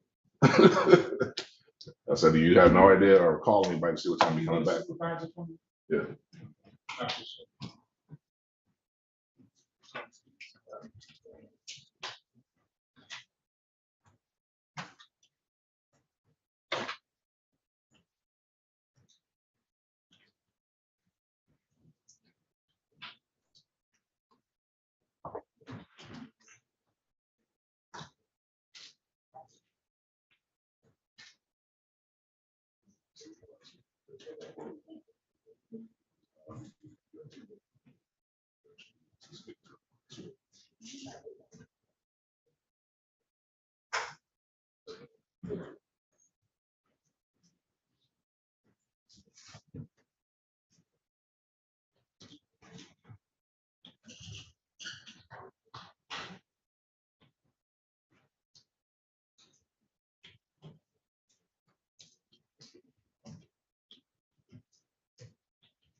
Sergeant Dyer's on the phone.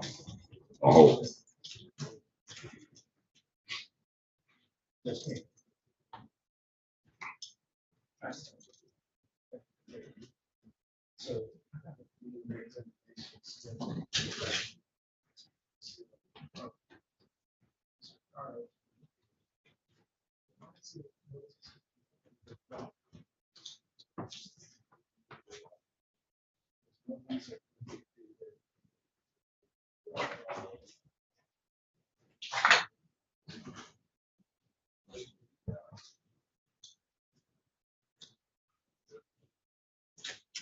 Okay. All right, Devin.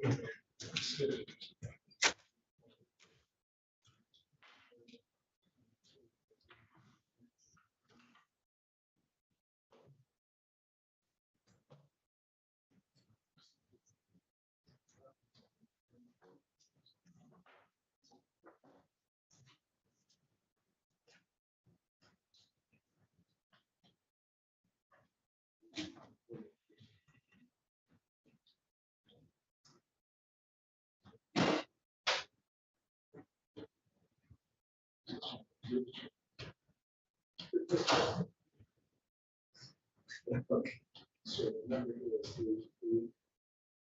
33962.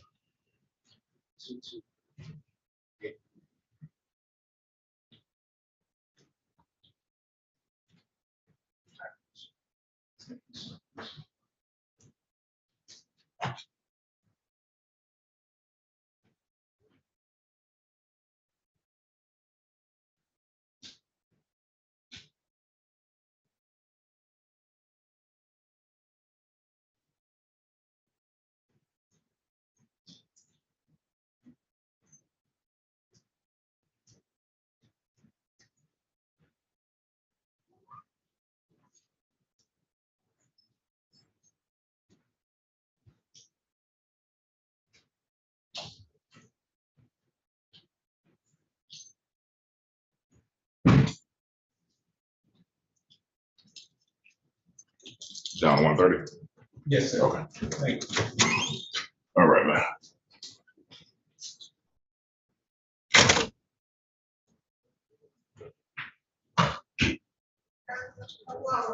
Okay.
Oh, okay.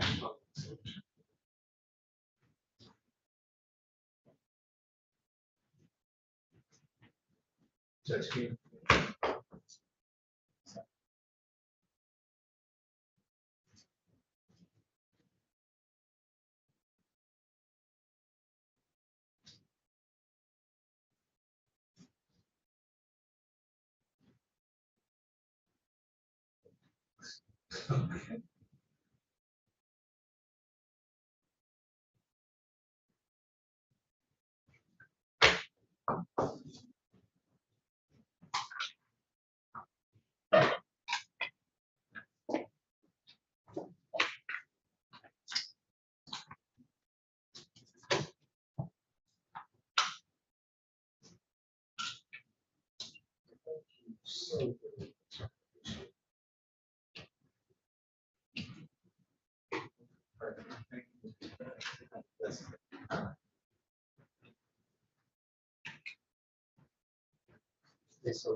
Can't be fried. Can't be seeds. Tired, sad.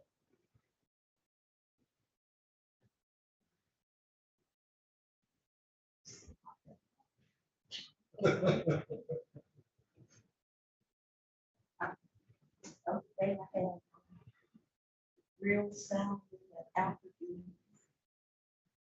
One down here, Where's the Applebee's down here? right off Jefferson.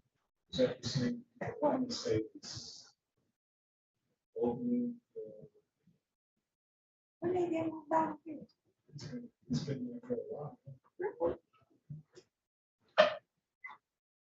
Been there once.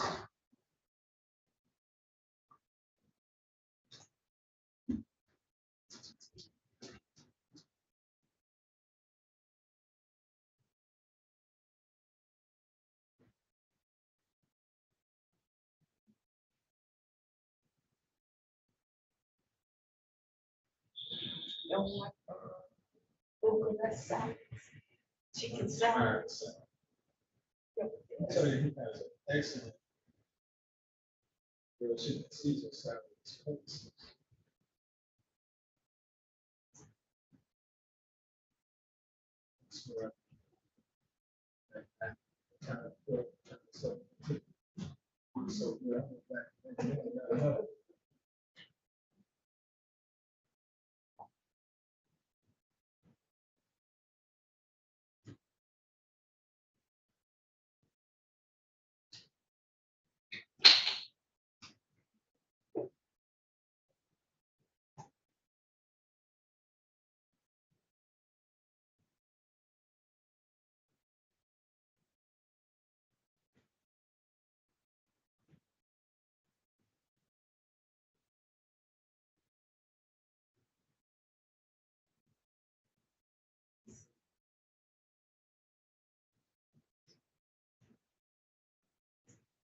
Here he is.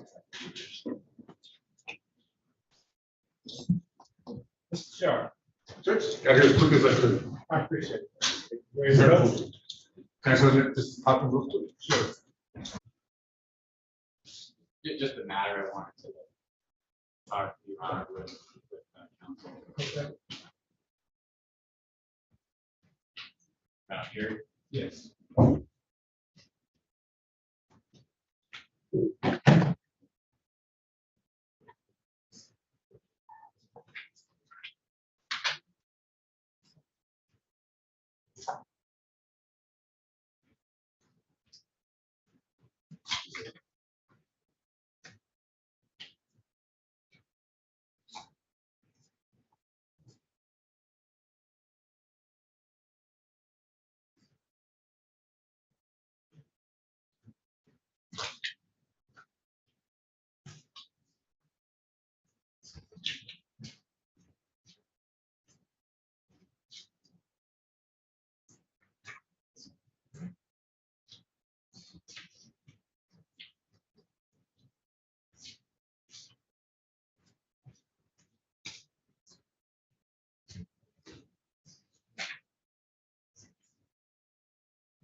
All right, this is case 2355561, people of the state of Michigan versus Marcel Carter.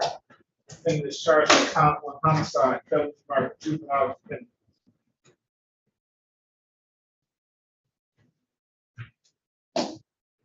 Appearances for the record, please. Good afternoon, Your Honor. Mark Fedorich for the people, B76177. Good afternoon, Your Honor. Stephen Shark on behalf of Mr. Carter, P43732. Mr. Carter, please state your name. All right, today's the date time set for preliminary examination. Are we ready to proceed? Yes, sir. Yeah, Your Honor. Okay, there were some preliminary matters that we discussed at sidebar, one of which was the request by the people for the court to disable the live stream. I indicated to the people that I don't see the benefit of disabling the live stream in that apparently there's supposed to be some witness intimidation going on. There's allegations of preventing contact with folks, as well as menacing looks on the way into the courtroom. The court has also been asked to excuse a family member of the defendant for the way that looked at proposed witness that people are on the property today. Not necessarily inclined to disable the live feed for one. The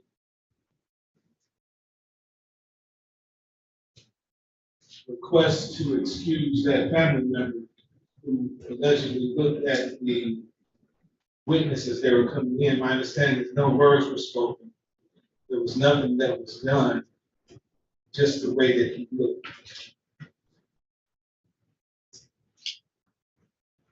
I don't know about that either.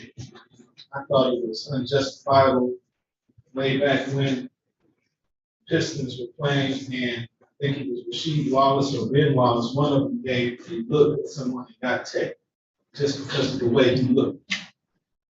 I didn't agree with that then, and I don't necessarily agree with the look now, but Mr. Fedora makes a point in that looks can be intimidating. Intimidation is not going to be allowed here, especially here. Neither will phone calls, and there's a no contact order in place. Not to make any phone calls, calls to be placed on Facebook or any other social media about snitching, all that kind of stuff. You're not putting yourself in a very good position. That being said, I'm ready to proceed. Do you have any other preliminary items? Your Honor, just wanted to put a stipulation. Just wanted to put a stipulation on the record, couple of stipulations. Go ahead. So the first would be to the victim's identity, John A. Harrison. Agree, counsel? Agreed, Your Honor. The second, That stipulation. pardon me. Court receives that stipulation. And then the second would be as to some facts that would be testified to two equal police officers, and that would be that the defendant Marcel Carter was subject to a traffic stop on January 11, 2023, and that was for driving the wrong way, and it was a not lawful traffic stop. He was the only occupant of the vehicle, the driver. He had bullets in his pocket, and there was a Beretta found inside the vehicle under the passenger seat, and that Beretta was sent to the lab for testing.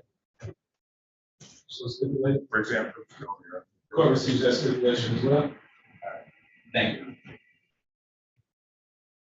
And prepared to call my first witness. There was an order they offered to the court, community order. I did sign it. Oh, and do you want to go over that with the? Let's call the witness. All right, the people called Dewan Larry.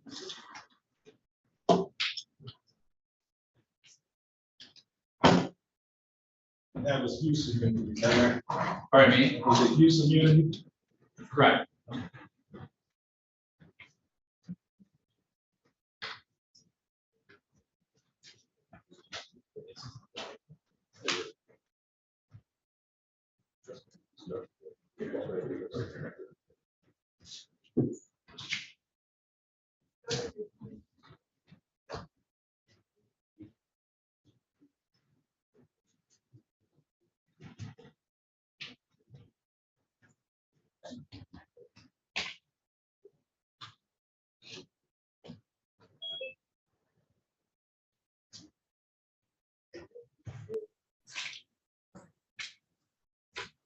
Raise your right hand.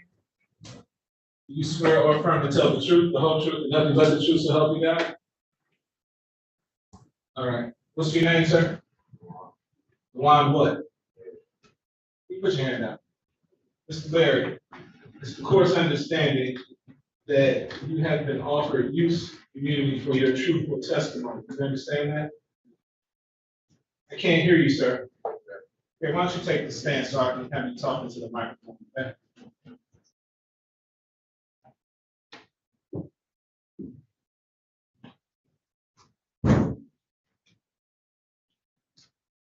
All right, so you have been offered use immunity for your truthful testimony in this matter, is that right? This is your second time testifying. First time you testified, the court assigned you an attorney to go over your rights with you. Do you recall that? Yes, sir. And to make sure that you understood the use immunity agreement. You understand that as well? Yes, sir. All right. And we don't have an attorney here for you today, but it's the same agreement that you entered into the last time. You understand? Yeah. All right.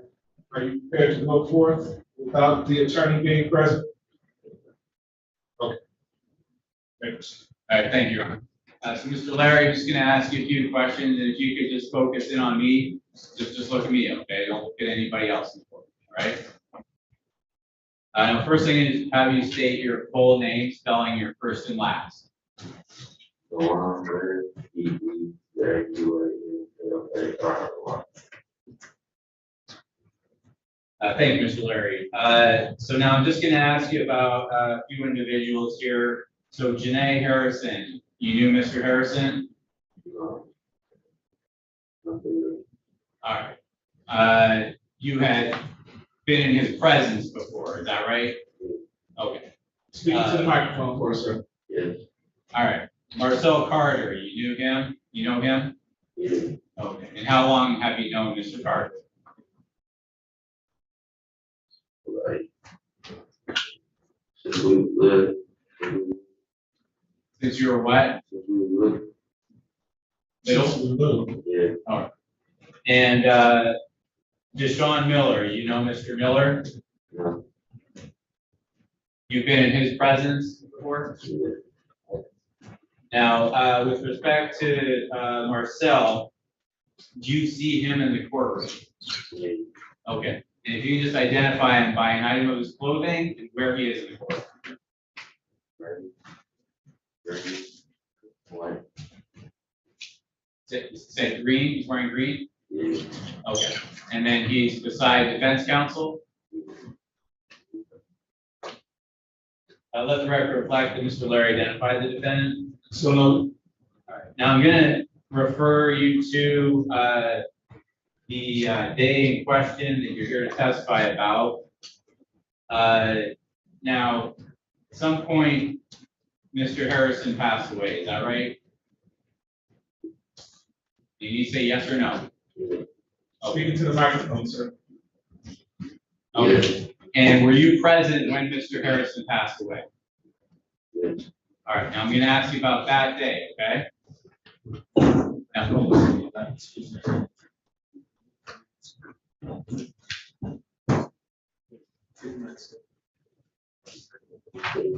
Sir.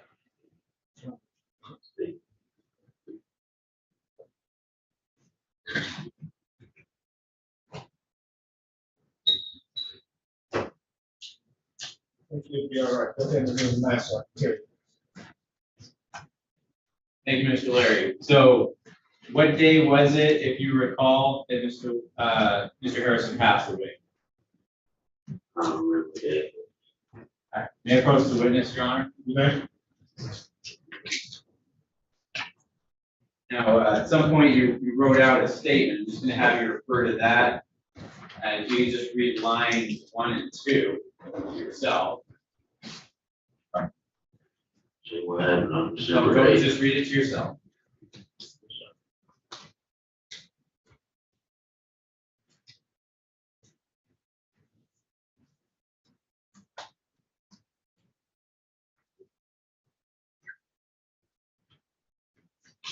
Now, does that help you to remember what day it was that Mr. Harrison passed away?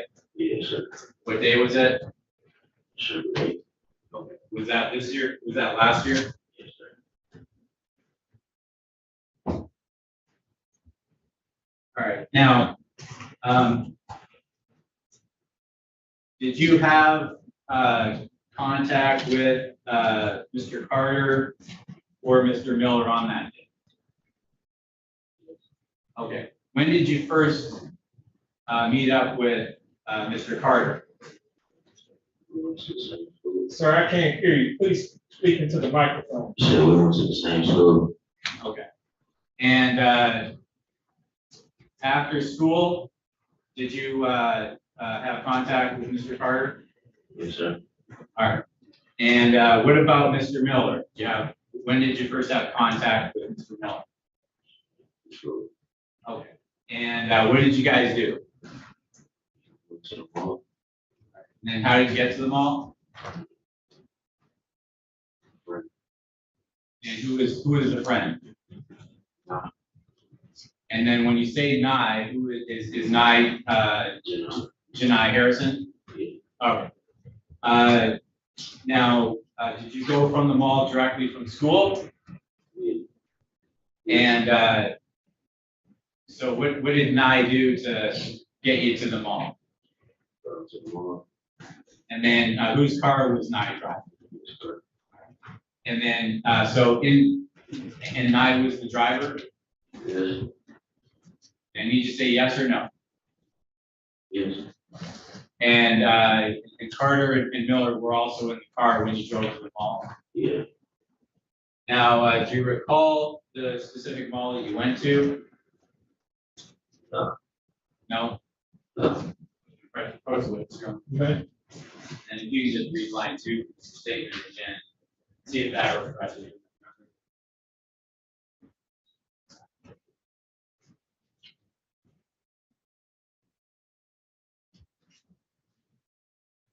Does that help refresh your memory? Yes. Okay, what was the mall you guys went to? Sure. And is that the one in Dearborn? Yeah. Now, what did you do at the mall? So, Pardon me? we were chilling. Chilling? Okay. And approximately how long were you at the mall?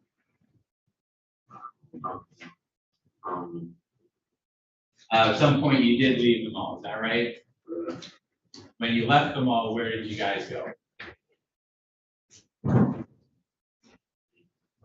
Like Rouge. And was there anywhere in particular in River Rouge that you went? It was not. To Nye's house? Yeah.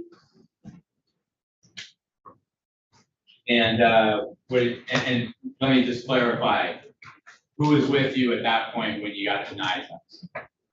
Me. Sean. And then when you say Cell, that would be Marcel Carter, correct? Yes. And then Sean would be Deshaun Miller. Now, what did you do at Janai's house? Chilling. Talking, taking pictures. And as far as those photographs, if you saw those again, would you recognize them? Yeah. May I approach the witness again, Your Honor? I'm showing you what's been marked as people's proposed to. Recognize that? Okay. And what is that? I can't hear you. Okay. And as to what you just testified, you guys are taking photographs. Is this one of the photographs that was taken? Yes, sir. And who's in the photograph? Seal and Janai. Okay, so the person to the right, who is that? Janai. And the person in the middle, who's that? Seal. And the person to the left, who's that? Janai. And I'm going to show you people's proposed 3, if you can take a look at that. What is that? That's in the picture. So it's another photograph that was taken from that day? Yeah. Now, who's the person in the middle? Me. And then otherwise, the other 2 gentlemen are. Sean, Janai. Seal. Sorry, I'm showing you number 3 again. Sorry, the cells in that picture? Yeah. And then who's the other person? Janai. I'm showing you proposed 4. What's that? Another picture. Okay. And the 3 of you in that? I'm not in that picture. Sorry. Okay. So Janai, Marcel, and Deshaun. Yeah. All right. And then 2, 3, and 4 are those true and accurate representations of the photographs you guys took? Yes, sir. And we would offer into evidence people's proposed 2 through 4. Any objection? No objection, Your Honor. Admit it. And ask the public. All right, now, at some point, did you leave Janai's? Yeah. Okay, and what did you do? Who did you leave with? Everybody. Seal, Sean, Janai. Okay, and then what did you do? Just let me ride. Chilling, car being hollers to me. And which car was it you guys left in? And then who drove when you left from? He being who? Okay. And then did anybody else drive along the way? Yeah. Who was that? Seal. Okay. Now, was there anything you yourself were doing while you were at Janai's and driving, that you recall? The crib might be enough to take pictures, but I did, the car, children, so, yeah, Okay, so smoking, what were you smoking? weed, And then what about, Deshaun and Marcel? Did you see them smoking weed? yeah, And then what about Janai? Did you see him smoking weed? no, Now, while you're in the car, did you continue to do that? Now, were you awake the whole time that you guys were driving around? Okay. So, at points along the way, you were asleep? yeah, Was that because of the weed? yeah, I don't wanna say I was deep sleep, but I was asleep. I dozed off a little bit. All right. Now, at some point while you were driving, was there something that drew your attention? Yeah.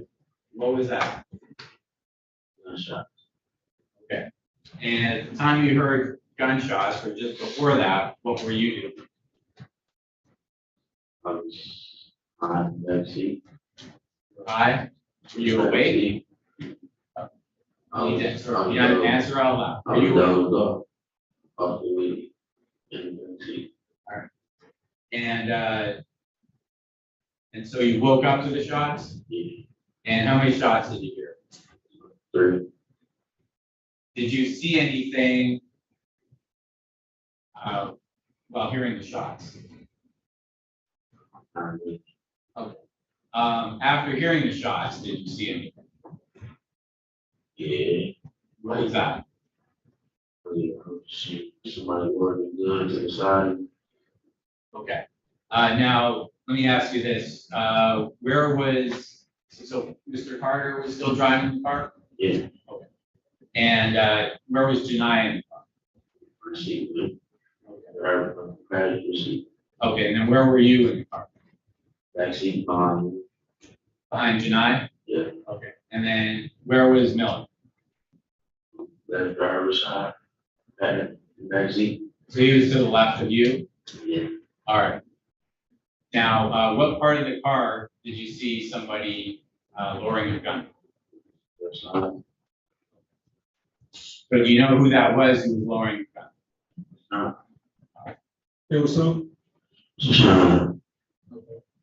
All right. Now, when you first saw the gun, okay, where was the gun located? Like I said, like, I ain't see it, but I see it. Left side. I can't hear you, sir. I said I see the left side of the corner. Okay. Now, my question is, when you first saw the gun, where was it? How was it positioned? So for the record, Mr. Larry is pointing out straight ahead of him, in front. And then the gun then moved downward from that position? Yeah. All right. Now, you said that, explain, you said you saw it out of your left eye. Was there anything obstructing your eyes? Yeah, the gunpowder. Okay. Was there anybody other than Deshaun that was sitting to the left? It wasn't still in the front seat.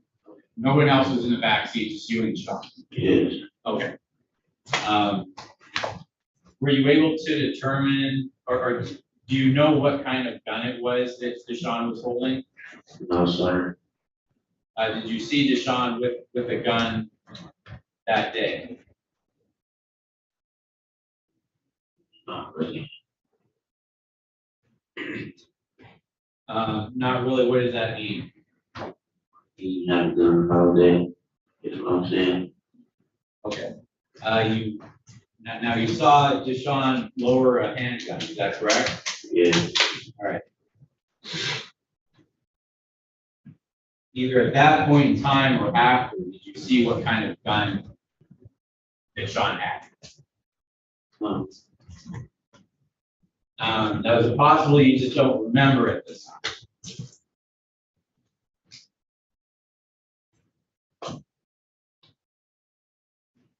Is it possible you're just having trouble remembering what kind of gun? Yeah, I didn't see what type of gun it was. Do you recall testifying back in March in Mr. Miller's case? Do you recall that? Yeah. And do you recall whether you identified what kind of a gun it was at that hearing? I said it was a black handgun. Okay. So was that correct, that you did see Deshaun with the black handgun? Yeah, it was black. Yes. Okay, so then you did see him with the gun, Yeah, not the other day, sir. but not what? I said not the other day. I'm sorry, I didn't hear what you said. Not the other day. Not the whole day. Okay.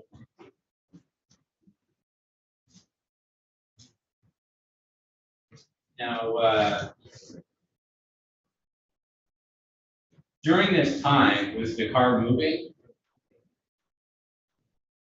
Yeah. Okay, so when you woke up to the shots, the car was still moving? Yeah. Did the car stop at any time after the shoot? Yeah. And about how long after the shoot?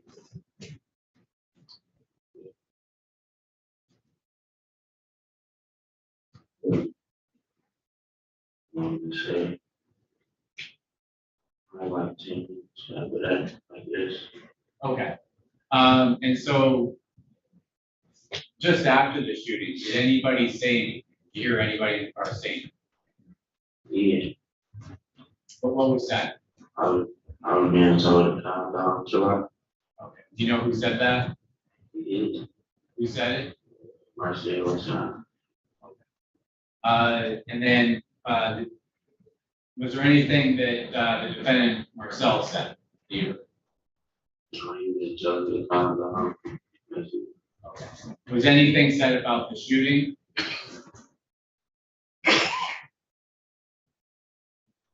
Okay. Were you able to see Janai after you saw Sean lower his gun? Okay. And then when you saw Janai, what did you see? Looked like he was still asleep. Okay. Was moving? Nah. Was there anything to give you the indication that he had been shot?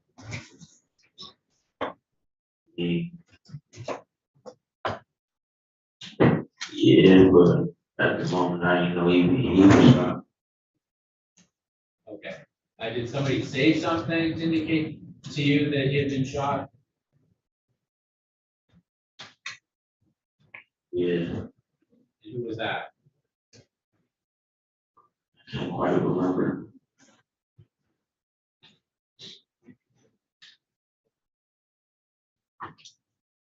I'm going to refer to, this is a transcript from the March 14th examination. You see counsel at the top of that. This is going to be page 26, line 11. Let me approach you with this. You may.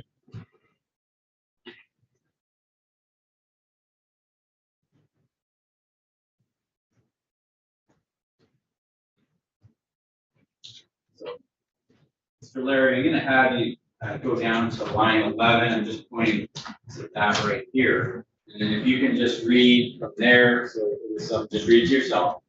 So, and then just read.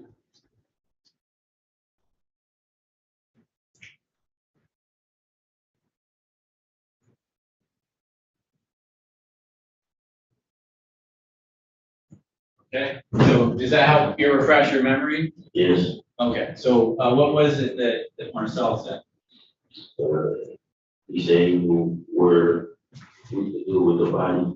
So that's when I knew what happened. Okay, all right, and then you said you stopped about 10 minutes later, is that right? Yeah. Okay, now do you know where you were when you stopped? No. And what did you guys do? Sorry, first of all, what did Marcel do when you stopped? It's not got out of the car. Did Marcel get out of the car then?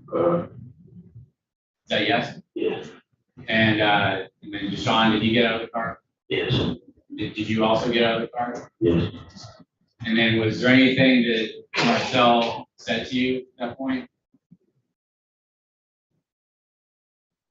Yes. What was that? They wanted me to help them Help him do what? get rid of the body. Oh, and when you say them, who's them? And Sean. So Marcel and Sean? Yes. And what did you do?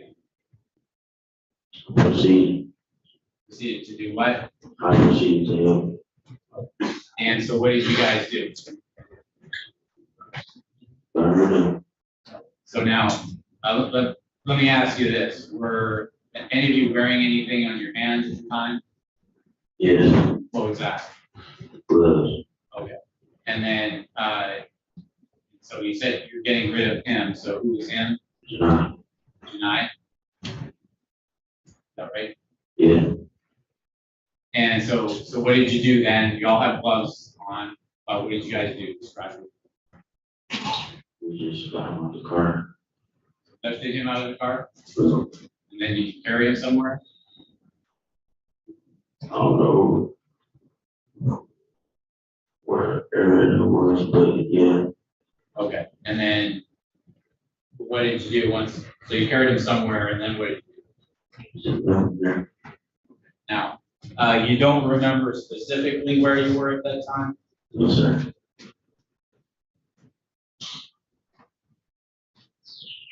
Have you seen photographs of the area where you dropped Denai's body? Yeah.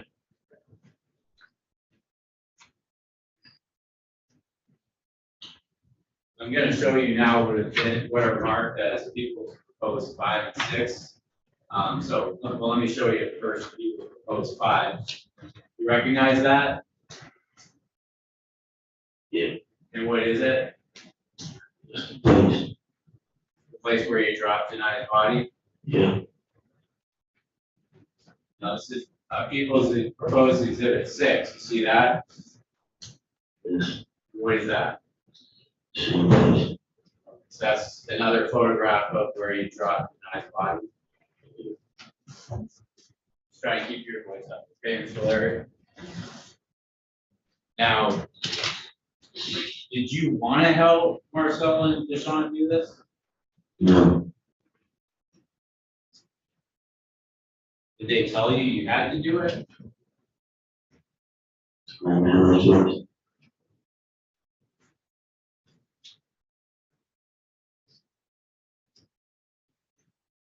Now, after you dumped the body, what did you guys do? Yeah.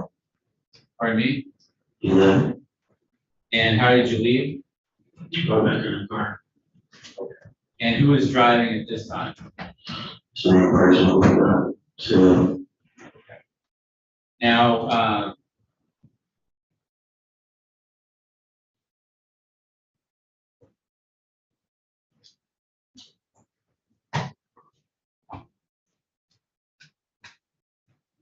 let me ask you this. When you were moving Janae's body, did you notice that he had a gun?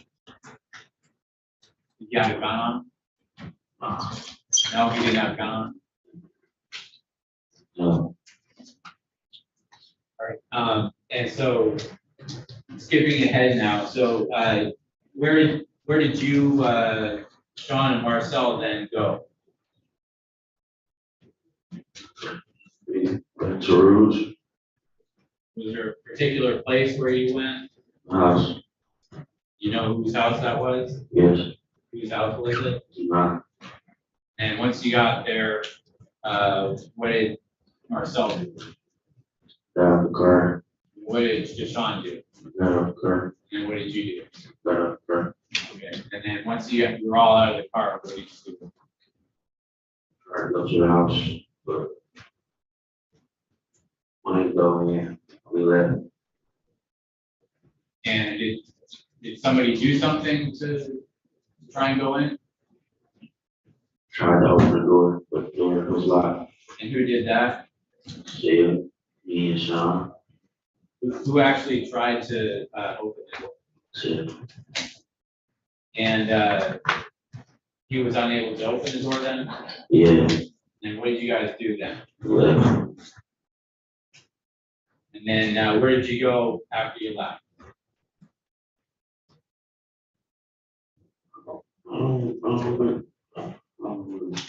Okay, fine.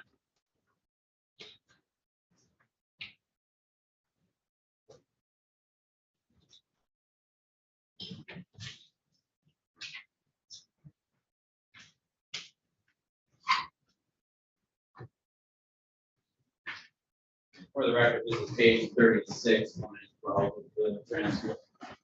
I'm just gonna blur that would be from my comments.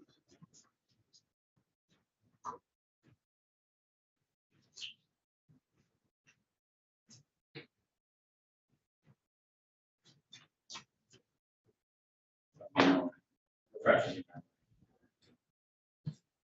Yeah. Okay. So where did you go after Janai's house?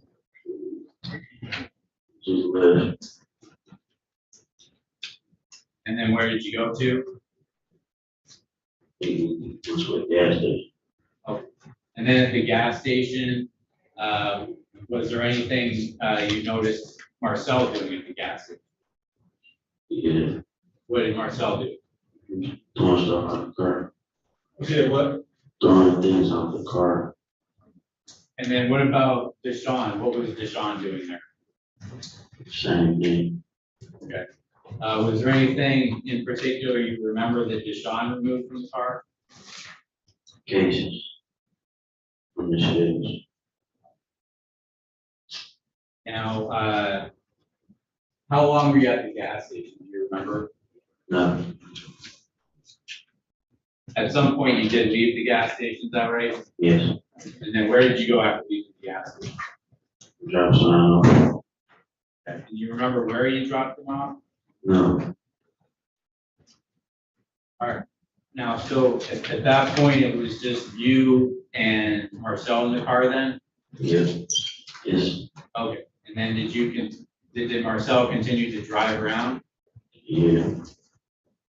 And while driving, was there anything that drew your attention?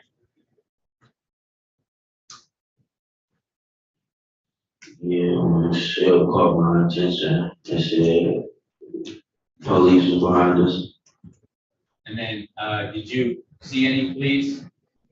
Yeah, when I looked back a little bit, I seen him turn lights on. And what kind of lights? Normal, I should turn on. Emergency lights? Yeah. And was there anything you heard with the emergency lights? The siren. And was there anything you noticed about Marcel's driving at that time?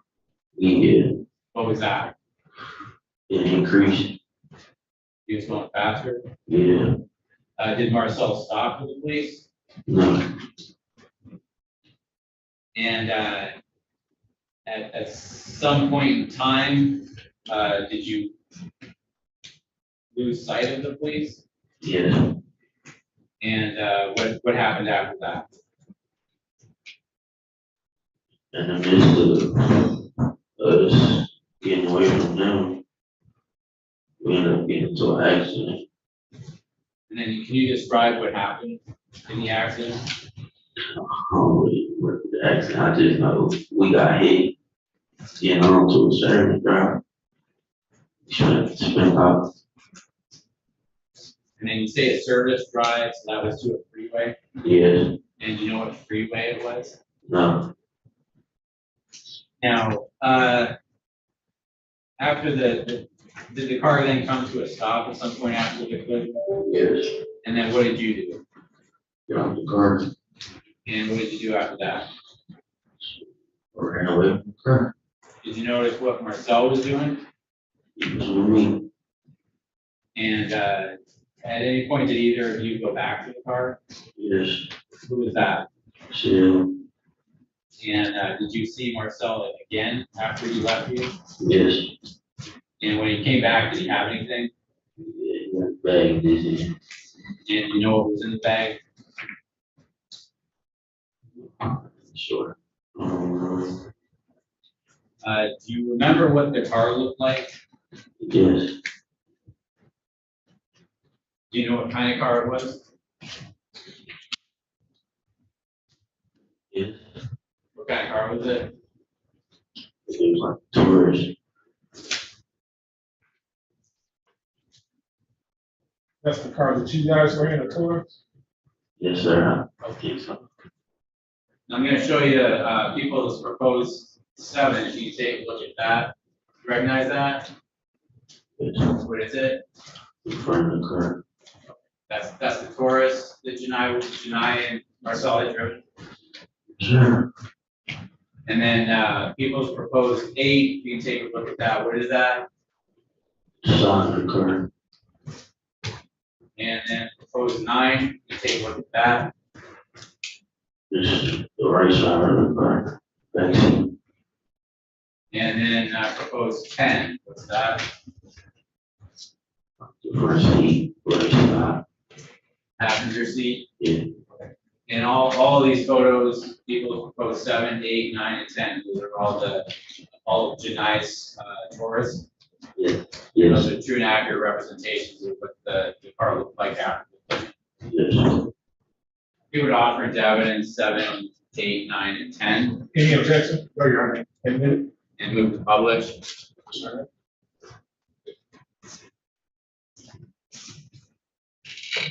All right, now, so where did you guys end up going after you wandered away from the crash? I don't know where he was at. I just know he ended up somewhere about a very piece of place. Okay, and then once you got there, what did you do? Left. Left with who? Still was home. Okay, and was that in the car? Yes. Okay, whose car? Hyper. Did either of you call 911? No. And you know if Marcel's mother called 911? No.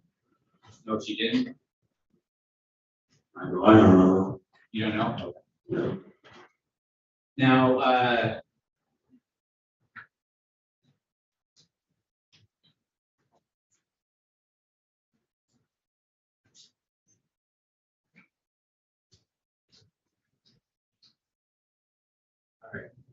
Now, are you aware of anybody who had a problem with Janai?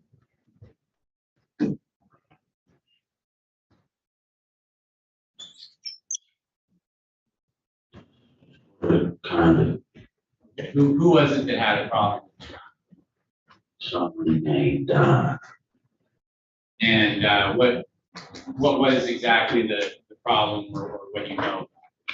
Objection, Your Honor. I don't know what the relevancy this is. What's the relevance? Yeah, so this would go to motive, has to do with why Janai. This isn't one of the people that were in the car with Janai, right? No, and I'll develop that. First I wanted to get into if there was an issue with Janai, then I'll get into how that relates to. So this person is somehow would be connected to this defendant and one of the other people that were in the car? Correct. Okay, I'll give you a little latitude. So what can you tell the court about the problem that Don had with Janai? I honestly don't know what their problem was with each other. I just know they ain't like each other. All right. Now following Janai being shot, did either Marcel or Deshaun have contact with Don? Yeah. And who did? Still. All right. And tell us about that. How How do you know that Marcel had contact with John? Cause I heard him say his name. Okay, and what was Marcel doing at the time? Just on the phone. Okay. And where were you and Marcel at the time? We did them all together. Were you able to hear all of the conversation? No, sir. Now, how long after Janai was killed this conversation occurred? I don't know. I don't know how long it was. But I know it was happening. Can you give a ballpark? Was it within a week? Perhaps. Do you remember making a statement about this previously to Detective Barrow and Detective Smith? Yeah. Yes, sir. If I played that for you, would that help refresh your memory? Good. No, if I may.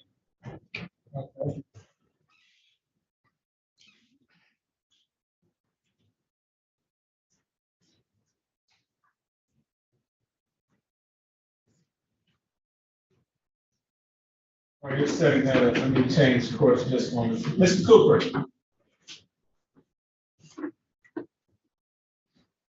Renee Cooper.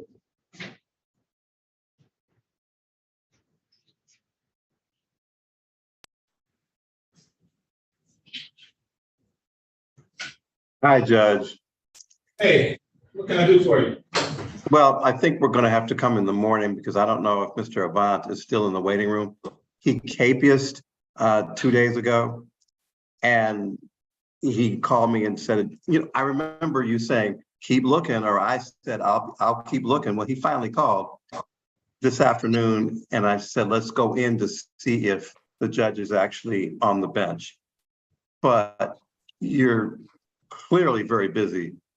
I'm going to have him and myself come in early Yeah, I prefer that you come in person anyway after the case. tomorrow morning and see if we can't work out setting aside his capias. Pardon me? I prefer that you come in personally or in person on the case anyway. Oh, that's fair, Judge. Okay. We'll do that, but sorry to interrupt. No problem. See you tomorrow. Okay, see you soon. Bye.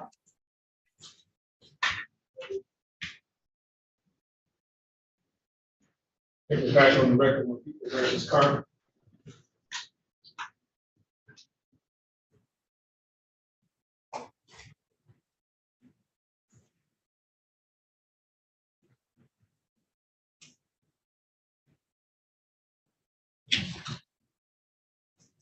So I'm going to play that portion of it's titled A1 Larry. Was this admitted? This is just merely for the fresh recollection of the witness and for the record, I'm starting this at 12 hours, 30 minutes, 52 seconds. I'm talking. I got to feel some type of weight. I'm like, so then after that, I just gave him my chain. I feel like I was about to die at that point. So I gave him one of my chains. Not the real one. I just gave him one. So I'm like, huh, you can have this, bro. You ain't gotta give me no money for it. I'm like, bro, it's I just gave him my chain. Did you try to intimidate you?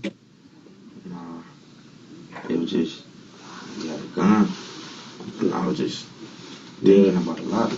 I'm like, bro, I ain't trying to die for nothing. I don't got nothing to do or none of that. So I'm just like, here you go. So after the shooting, Marcel calls Don? It wasn't like after. It was like probably a couple of days after. Because we had went to the mall again. Because Deuce, his mama, she bought me some. And I paused it 12 hours, 31 minutes and 52 seconds. So, Mr. Larry, did that help refresh your memory? Yes, sir. Okay. So when, how many days after Janai was shot that you heard that conversation? Couple of days. Okay. And by by a couple, would that be within a week, would you say? Yeah. Yeah. All right.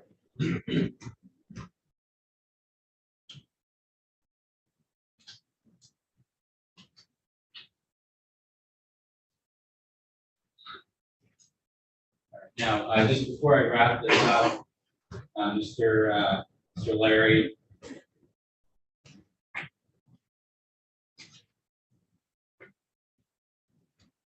Now, you, before testifying today, you had given a couple of statements to the police, and then you testified in a prior hearing, correct?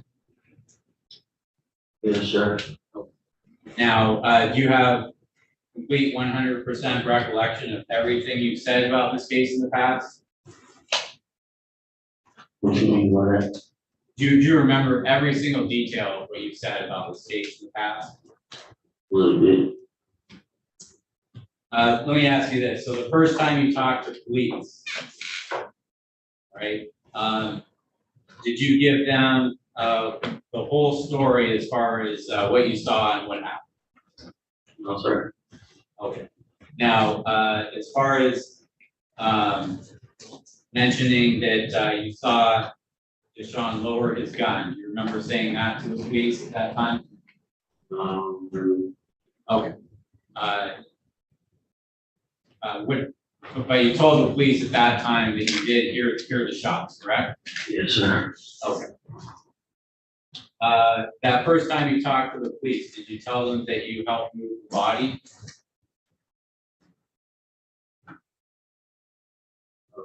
No, sir. Okay. At some point during that interview with police, did you ultimately come around and admit that you did help move the body? Yes, sir. At that point in time, did you tell the police that Marcel had cleaned out the car at the gas station? Yes, sir. And that was at the first time you talked to the police? Did you tell them that? And if you don't remember, that's fine. You don't have to remember everything you said. I said no, not real. Okay. And then how about going to Janai's house after he was shot? Did you tell the police that you've gone to his house after? This is the first time you talked to police. You don't remember? No. Okay. So, but there were things that you did leave out, correct? Is that correct? No. The first time you talked to police, there were things, facts that you did leave out, is that correct? Yes, sir. Okay. And why did you leave them out? Because I was afraid. And what were you afraid of? Because of what was going on and what I didn't want to happen. And what's that?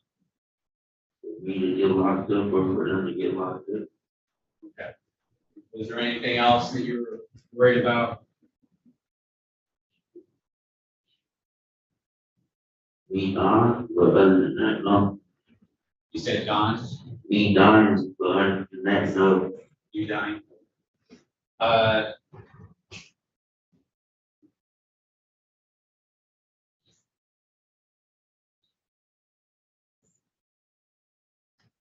Now, what you've testified today, is that true as to what actually happened? Yes, sir.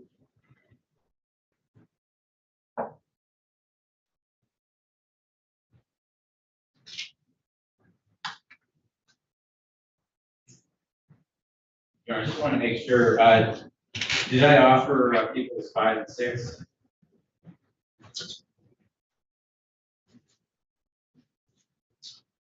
I don't have it. I offered those I offer 5 and 6 into evidence. Okay. Admit it. No further questions. Across that, so Larry, you indicated back in December when this happened, you said that you were hanging out with Marcel and Sean and Kenneth, correct? I hear you correctly, I'm sorry. back when this happened, you were hanging with Janae, Marcel, and Sean, correct? Yes, sir. And you told us when this afternoon, the prosecutor asked you if did you know Sean Miller? You said, no. I don't. You didn't know him before that day? I knew it before that day. I don't know him to say I really know him. I don't know him like that. Well, how long have you known Sean for? Yeah, probably like, I said, month and a half. Okay, and in that month and a half that you known Sean, how often did you see him? Every other day. Every other day? So you know him pretty well, don't you? In that month and a half that you know him, I know him. I know well, you're around him every other day for a month and a half, correct? Okay. And with Janae, was it the same thing? How long have you known Janae for? don't even really know him. Well, how long have you known him for? Same one time I've been knowing Sean. So you about a month and a half before this happened? Okay, and during that month and a half, how often you with him, or how long have you been together with him? The same as Sean, every other day? How long? I don't know. I've seen him like 2-3 times. Is there something that's making you laugh or funny about this question? Yes. What's funny about knowing I Janae? barely know him. Okay, did he go to school with you guys? No. And you said you went to school with Marcel? Yes. And Sean both, or no? No. So on the day that this murder took place, you met up with Sean and Marcel after school, correct? And Janae? Yes. And you got out of school, and Marcel got out of school, you guys go to school together, he picked you up in school? He, as in who? Marcel? We was already together. Okay, then who drove? I picked us up. Did I pick you guys up at school? Yes, he picked us up from school. Okay, and that's when you went and went back to Janae's house? So we went to the mall. We went to get Sean. Okay, and where did you pick up Sean at? I don't remember. Well, was it at someone's house, or was it a mall or a gas station? I don't remember. I don't remember. Okay, so you pick up Sean, and the four of you go to the mall. Yeah. And before you get to the mall, you guys are chilling in the car, right? Smoking weed and drinking and doing all kinds of stuff. We weren't drinking and all kinds of stuff, but we were just smoking, chilling. All right, doing some syrup? Ooh. Some syrup. What's that? Okay, drinking that cough medicine. Oh, no, we ain't had none of that. Lean. We ain't had none of that around. Okay, all right, so now you're in the car, getting high, you're listening to some music. Yeah. Did you see Sean with a gun at that point? No. Did you see anyone with a gun at that point? No. So you're on the way to the mall, you get to the mall, Fairlane, Dearborn, and you're hanging out there going shopping? We wasn't going shopping. We only went because I had to get his glasses fixed. And while he was doing that, we just wandered off into the mall. Okay, and while you wandered around the mall, you all together for the entire time? No. Who went with who? I was with Janelle and Sheila and Sean was together. Okay, and then eventually you met up? Yeah. Okay. To get his glasses. I'm good. Everybody got along perfectly well? Yes. Okay, no arguing, no threats made, nothing? Oh, we was having a good time. Great time, smoking weed and just hanging out, chilling? Yes, sir. Okay, and then after you leave the mall, you go back to Janae's house, correct? Yes. You didn't make any stops in between? I don't remember. And when you get to Janae's house, same old stuff is going on. Chilling, music, weed. Hanging around. Hanging around and taking pictures. Yes, sir. And while you're taking pictures, there were some pictures of you in those pictures that were shown to you today, right? Yes, sir. And you had some guns in your hand. Not in my hand. All right, but you saw guns in people had in their hands, correct? Yeah. And after you decided to move on from Janae's house, Marcel gets in the car and drives you guys away, correct? I don't remember pulling off the car. I think they switched seats. Okay, when did they switch seats? Do you remember? No, I don't remember. So now Marcel's driving Janae's car, correct? Yes. And what happened to the guns in Janae's house? I don't know. You don't know? No, sir. Okay, obviously, then you didn't see them take the guns out of the house, correct? I mean, no, I didn't. Okay, so you didn't see anybody with guns leaving Janae's house? I didn't see him take no guns out of the house. Okay, so now while you're driving with four of you in the car, at some point in time, Marcel and Janae switch seats. Yes. And while they're driving, you're nodding, correct? I wasn't. Four people in the car? You had four people in the car after they switched seats? I wasn't sleeping when they switched seats. All right, so when they switched seats, Marcel's driving Yeah. and Janae's in the front seat, passenger seat, Yes, sir. and you're behind him. Yes. And Sean's behind Marcel. Yes. And at some point, as you're dozing on and off, you heard bang. Yes. That's when you saw there was gunpowder floating in the air. I couldn't see anything because as soon as I opened my eyes, the gunpowder got in my eyes. Okay, was there like commotion going on in the car, like anyone screaming or anyone shouting or? I was damn near the only person doing that. Okay, so you were shouting. Yeah. That's when you said, Marcel said, calm down. Yeah. Okay, you sort of calmed down, right? Yeah. I mean, you didn't get out of the car and start running away from them. I wish I could. Did anyone prevent you from doing so? But they just told me to chill out, bro. Okay. Calm down. Okay, and then after you calmed down, you indicated a little while ago that you continued driving for about 10 more minutes. And then you went to a gas station. Is that fair to say? I don't remember that. Well, when did you stop? When did you drop Sean off? When did Marcel drop Sean off of the car? That was Before or after the body was taken out of the vehicle? after. So when the car stopped to take the body out of the vehicle, you get out of the car to help them, correct? Yeah. Did anyone point a gun at you and say, you better help us, or if not, I'm gonna shoot you? No, but I knew that. But I knew it was a gun in the car, and somebody had to have that gun. Okay, and from what you know, Sean had the gun, right? Yes. You never handed the gun to Marcel. No. And so you get out, Marcel gets out, and Sean gets out, and you're moving the body, Right. right? Right. And was there blood on the body? Was the person bleeding? I wasn't paying attention to that. Did you notice any blood on your clothing? I had no blood on me. Excuse me? I didn't have no blood on me. Okay, and then after the body is out of the car, that's when three of you get back in the car. Yes. And Marcel's still driving, you're still in the back seat? Yes. Where's Sean at that time? Next to you. So both of you are in the back seat. Yes. At some point, you end up you drop Sean off? Yeah, at some point. Did he make any threats to you about not saying anything to the police or making any statements to anyone? No. Sean never made any comments to you in the car? No. And after Sean is dropped off, you say you and Marcel, before Sean dropped off, you guys go to Janae's house, back to their house, right? Yeah. And Marcel had a key to that house, didn't he? No, I didn't say that. I don't know where that came from. Okay, you never saw him with the key to Janae's house? No. Okay. And after you couldn't get into the house, You left. okay, and that's when you dropped Sean off.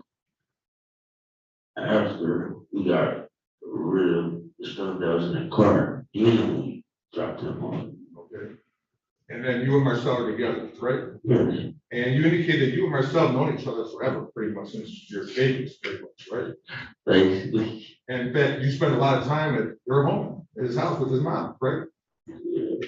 And while you were driving with Marcel, going to meet his mother, after you fled from the police, of course, you and Marcel never had any communication about just what happened out there on the highway where the murder took place? What you mean, communications? Well, let me ask you this, Mr. Larry, this was a very serious matter for you, wasn't it? You seeing somebody die is very serious, man. Okay, and when you're with your best friend Marcel and you're alone without Mr. Miller in the car with a gun, Did you tell or talk to Marcel about what Sean did? I couldn't talk really. I was speechless. I ain't gonna lie. Me and bro barely had words. We just with each other. Okay, so both of you were silent pretty much. Is that fair to say? I was with Okay. And then when you meet up with his mother after the police chase, just leave, go home, go to sleep, got ready for school the next day. okay, and then when do you finally get in touch with the police department? Well, I don't even know. I don't remember. You don't remember them coming to talk to you? I don't remember them coming to talk to me. You remember going to talk to them? Yeah, I remember. Yes, sir. And when did that take place? And how? I don't know. I don't remember. Did you go walk into the River Rouge Police Department and say, hey, I was a witness to a murder? No, sir. And did they come to your house saying you're being arrested for a murder? No, sir.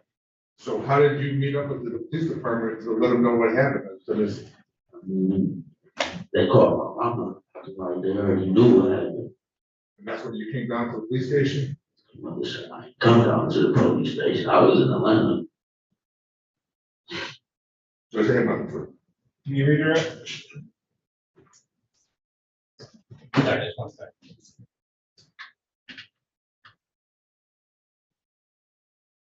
No, not. Okay, I need you to clear a few things up for me, sir. Whose car was this? The Taurus that you were in? It wasn't my car or a sale car. It was my car. Because it was Janai's car, okay. And where was Janai seated in the car at the time that you heard the gunshots? Apparently, she where he was. Passenger seat, and Marcel was in the front driver's seat, is that right? Yes, sir. And Deshaun was in the back seat with you. Yes, sir. And you were behind Janai, and Deshaun was behind Marcel, is that right? Yes, sir. And at the time you heard shots, you saw the gun in Deshaun's hand, correct? I want to say, yeah, yes, sir. Okay. And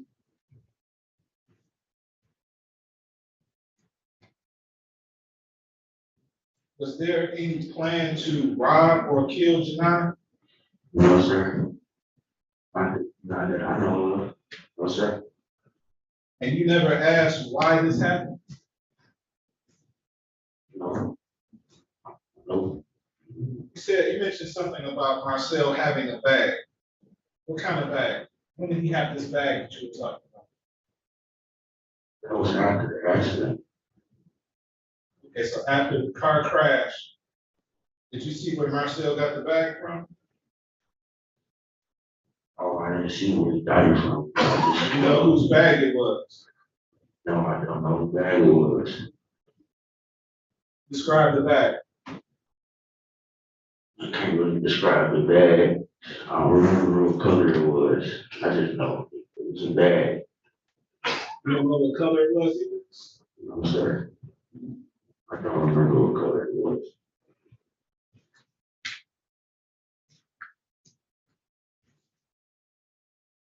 Any questions based on my questions? Nothing from the people. No, Your Honor. Thank you, sir. Next witness. You're all set, sir. Any other witnesses on behalf of the people? Yes, Your Honor. Before I call my next witness, I can have a note from counsel, just want to see if speech is subject to stipulation.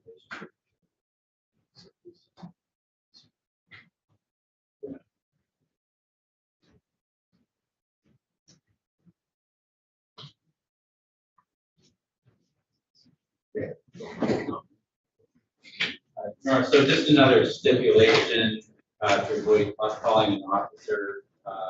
So Officer Nagy would testify that on December 15th, 2022, this would be approximately a week after the shooting occurred. Janai Harrison's body was found, and it was found in the location shown in the exhibit I handed out. Equals exhibits 5 and 6. Correct. And that's located in the city of Detroit, county of Wayne, state of Michigan. So stipulated for. So stipulated, I'm sorry, Your Honor. Court receives that stipulation. All right, thank you. And now I would just have one witness left, and that would be Detective Barrow. Sir, please step forward, give your name and spelling to the court report.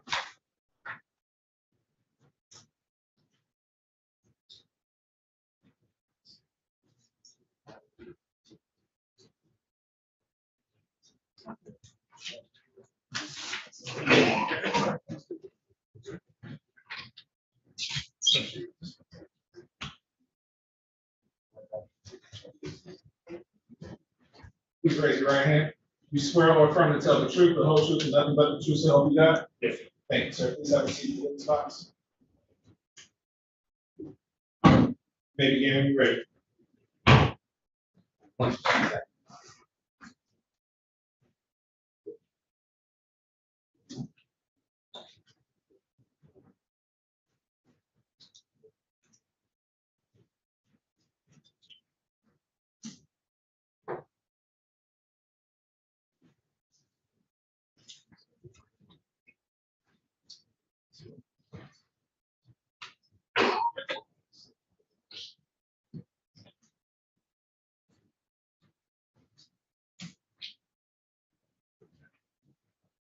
Your Honor, it looks like we have a few more stipulations. So we need,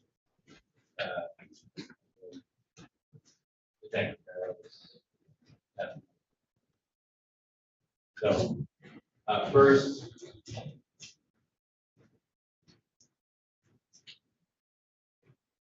so the first stipulation would be the firearm already stipulated as being found in the defendant's car, traffic stop. That was tested by the lab. A bullet found inside the victim was analyzed with that firearm, and it was found to be consistent with having been shot from that firearm. This is in the lab report that I've marked as People's Exhibit 11. That DNA swabs from that firearm were sent then to the biology lab for DNA analysis. It was compared with the defendant's DNA, and I'll read from the report just so I don't state it.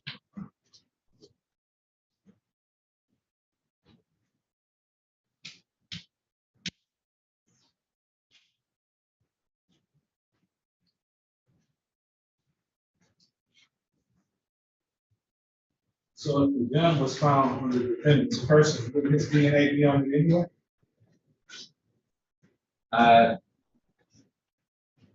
Further evidence bolstering that it wasn't just sitting in his car, he had tested. But at any rate, the results of that testing were that based on the DNA typing, results obtained from the handgun swabs is approximately 12 octillion times more likely if it originated from Marcel Carter, 3 unrelated unknown contributors. Was the gun found on his person or in the car? It's found under the seat. Under the seat. The bullets were found on his person. Right.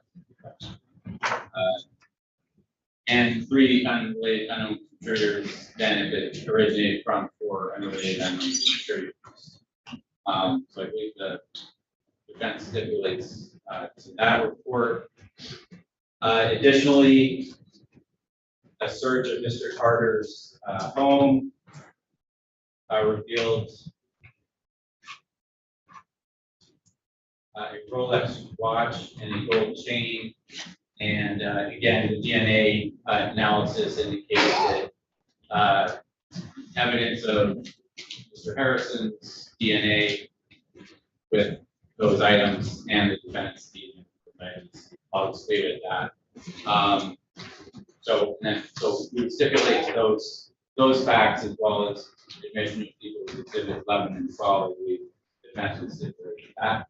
No objection, for example. Who receives those stipulations? And then finally, we'd offer into evidence People's Exhibit 1, which is the MU report. No objection. And then, let me approach. Yes. And then with that, people have no questions for Dr. Barrow. Did you have any questions for this witness? No, Your Honor. Thank you, sir. You may have that time. and the people rest. We have no further evidence. Any witnesses for the defendant? No, Your Honor. People? No. Oh, sorry. Yeah, people, first a motion. This was charged as first degree felony murder. People would propose as an alternative. First degree premeditated murder. There's clear evidence the defendant had aided and abetted Deshaun Miller in the killing of Janai Harrison. So that was the evidence that was presented. The additional evidence that Mr. Larry did present was that there was some hostilities between this other individual, Don, and John. Don did not like Marcel's association with Miller when the shooting occurred is clear.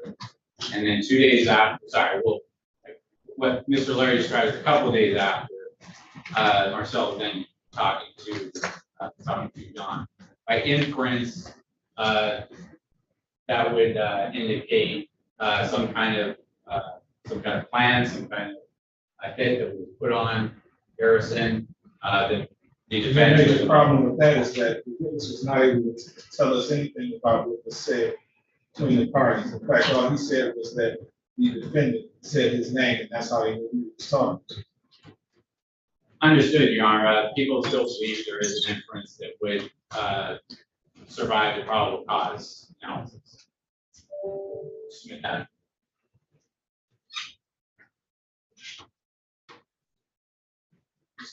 Yes, Your Honor. Respectfully, I would respectfully ask the court to dismiss the murder charge against Mr. Carter for the following reasons. One, is we know that based on the testimony of the one witness, Mr. Larry, the four of them were Mr. Larry, Mr. Carter, Mr. Miller, and Janai Harrison were all in the car together. The four of them were hanging out earlier in the day. As the witness indicated, Mr. Larry stated that everybody was getting along, chilling, relaxing, smoking, getting high, hanging out together. They go from the mall, not a problem. They go from the mall back to Mr. Harrison's house, hanging out, smoking, just having a great time. No one indicating there's any issues between any of the people involved. We hear the testimony from Mr. Larry that after they leave Janai's house, Marcel and Mr. Harrison switch seats. Mr. Carter's now driving the car. They're driving somewhere in the city of Detroit or Wayne County, and he hears boom, boom, boom. Well, we know from the charge from Mr. Larry that there's only one person he saw with a weapon that entire day after they left Janai's house, and that's Mr. Miller, who's behind, next to him in the back seat. Never sees Mr. Carter with a weapon. And as we know that for being an aiding and abettor, Mr. Carter would have had to assist Mr. Larry, Mr. Miller somehow during this time of the shooting. There was never any mention by Mr. Carter saying, you need to shoot this man. None of that going on at all during the time of the driving, the time that they've been together, the entire day. And there was nothing said. Mr. Carter was in the same boat at the time the shots were fired as Mr. Larry was. He was minding his business, driving the car. They were listening to music, getting high. The only thing Mr. Carter wasn't doing was going to sleep. The charge that should have been charged for Mr. Carter, if anything, would have been accessory after the fact. And I'm arguing that, Your Honor, is because there was nothing to show by Mr. Carter that there was any intention on his part or any plan or conspiracy between him and Mr. Miller that they were going to kill Mr. Harrison. If anything, what he did afterward is he assisted with Mr. Larry and Mr. Miller getting rid of the body out of the car. They continued to drive afterwards. We don't know what was in his bag that was apparently taken out of the car. We don't know, even though the prosecution has made a mention of a gun being found in a car that was driven by Mr. Carter. We don't know if that was his vehicle or not. We don't know if that gun was left by Mr. Miller in the car. It was hidden underneath the seat of the car. We don't even know if Mr. Carter knew that the gun was even there at the time when his big DNA or prints could have been on the weapon. Maybe it was the same weapon that was in the pictures that were taken at Mr. Harrison's house prior to the murder taking place. But there has been no showing of any state of mind or intention by Mr. Carter that the plan was to kill Mr. Harrison. So I asked the court not to bind over on the murder count and charge Mr. Carter with accessory after the fact. Thank you. Let me say this. First and foremost, as it relates to the people's motion to add a first-degree murder premeditated charge, I most certainly do not find that there's sufficient evidence for a bind over on that. There was, so far as I could tell or glean from the evidence in this case, there was no plan to murder Mr. Harrison. In fact, I don't even have a gun in Mr. Carter's hand at all. So the people's theory would be aiding and abetting, which says that any amount of aid or assistance one gives another in the commission of the crime, that person is just as guilty as if they committed the crime themselves. I don't even have, I may have that for the co-defendant, Deshaun Miller, maybe. But I most certainly don't see that as it relates to this defendant, Marcel Carter, not first-degree murder premeditated. So that leaves the original charge of felony murder.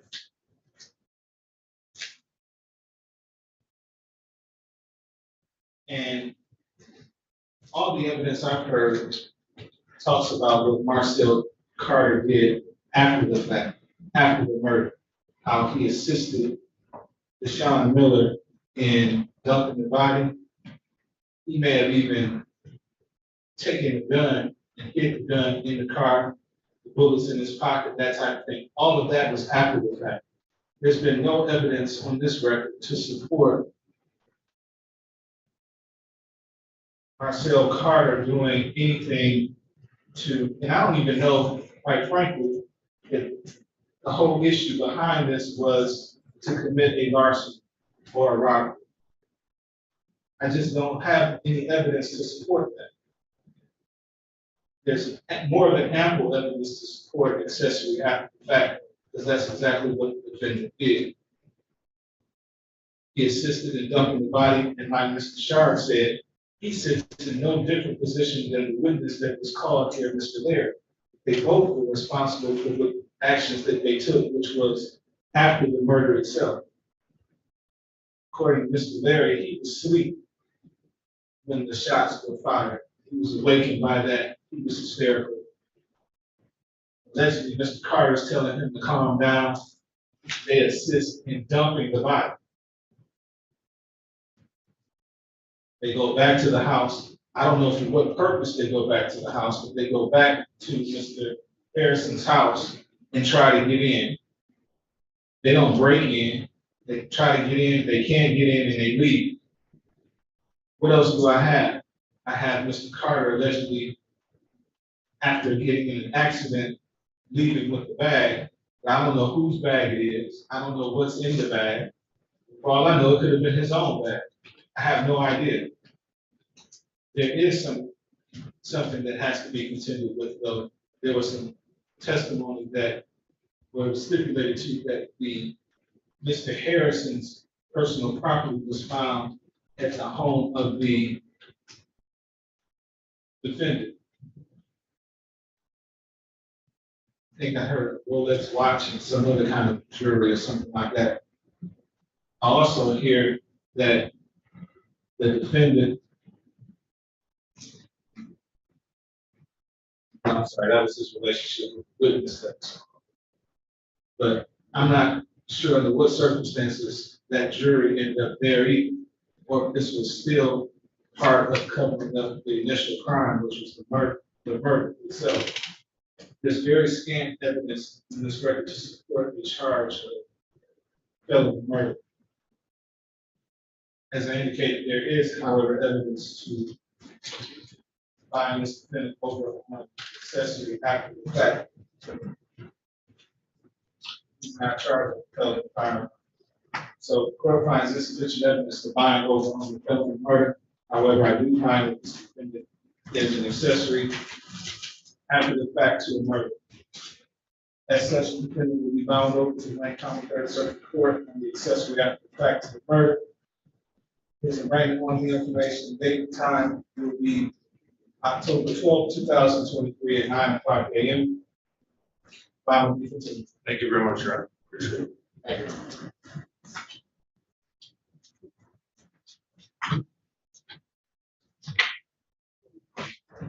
Thank you, man.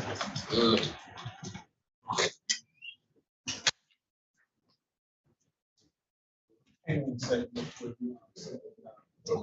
Okay.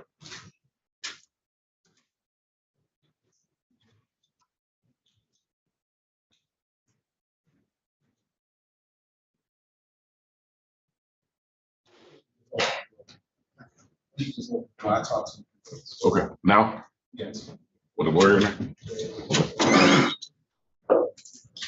Sir, I just want to say a couple of things to you. I don't know you personally, but this kind of behavior and the stuff, the people that you're hanging around with, unacceptable. This kind of behavior, I understand you're even acting up in the juvenile detention facility. I don't know what's wrong with you, but you got to get your act together. You have got a tremendous break because of circumstance. I don't ever want to see you in this courtroom again. You understand me? Yes, sir. All right, thank you. So, see.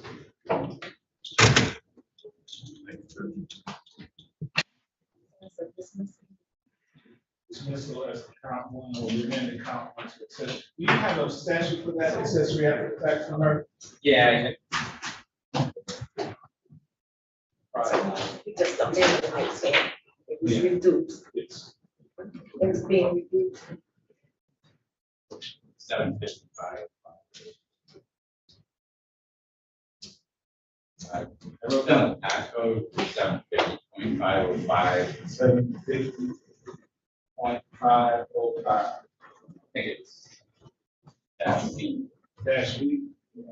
Oh, thank you very much. Yeah.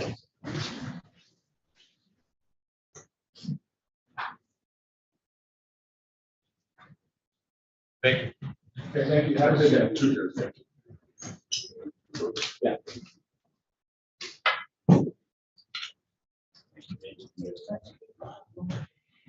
Thanks.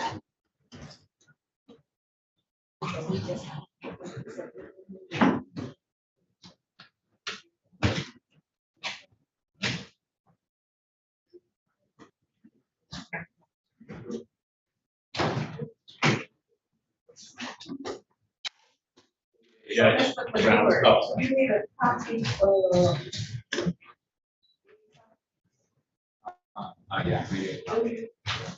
of. Yeah.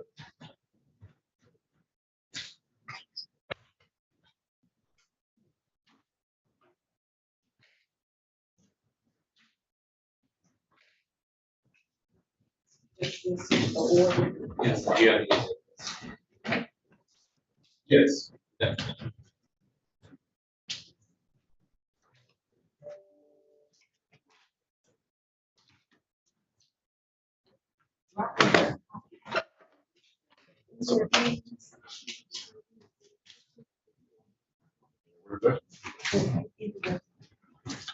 There is. You gotta close your porch. Oops.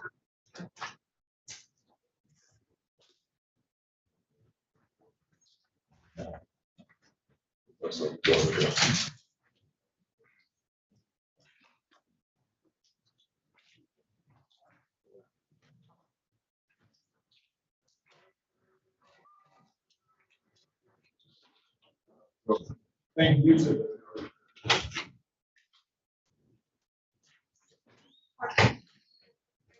This for the first guy. This paperwork I'm ready to.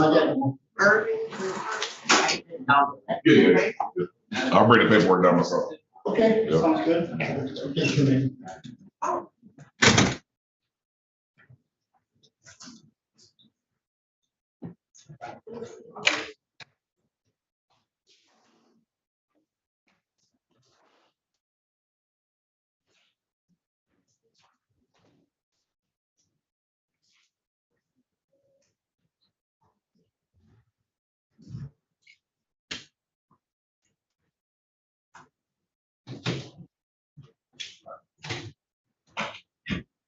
good one.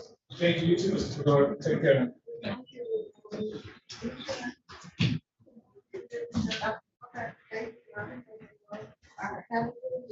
Well, that concludes the docket for today, folks. Hope to see you tomorrow. Same bed station, same bed time.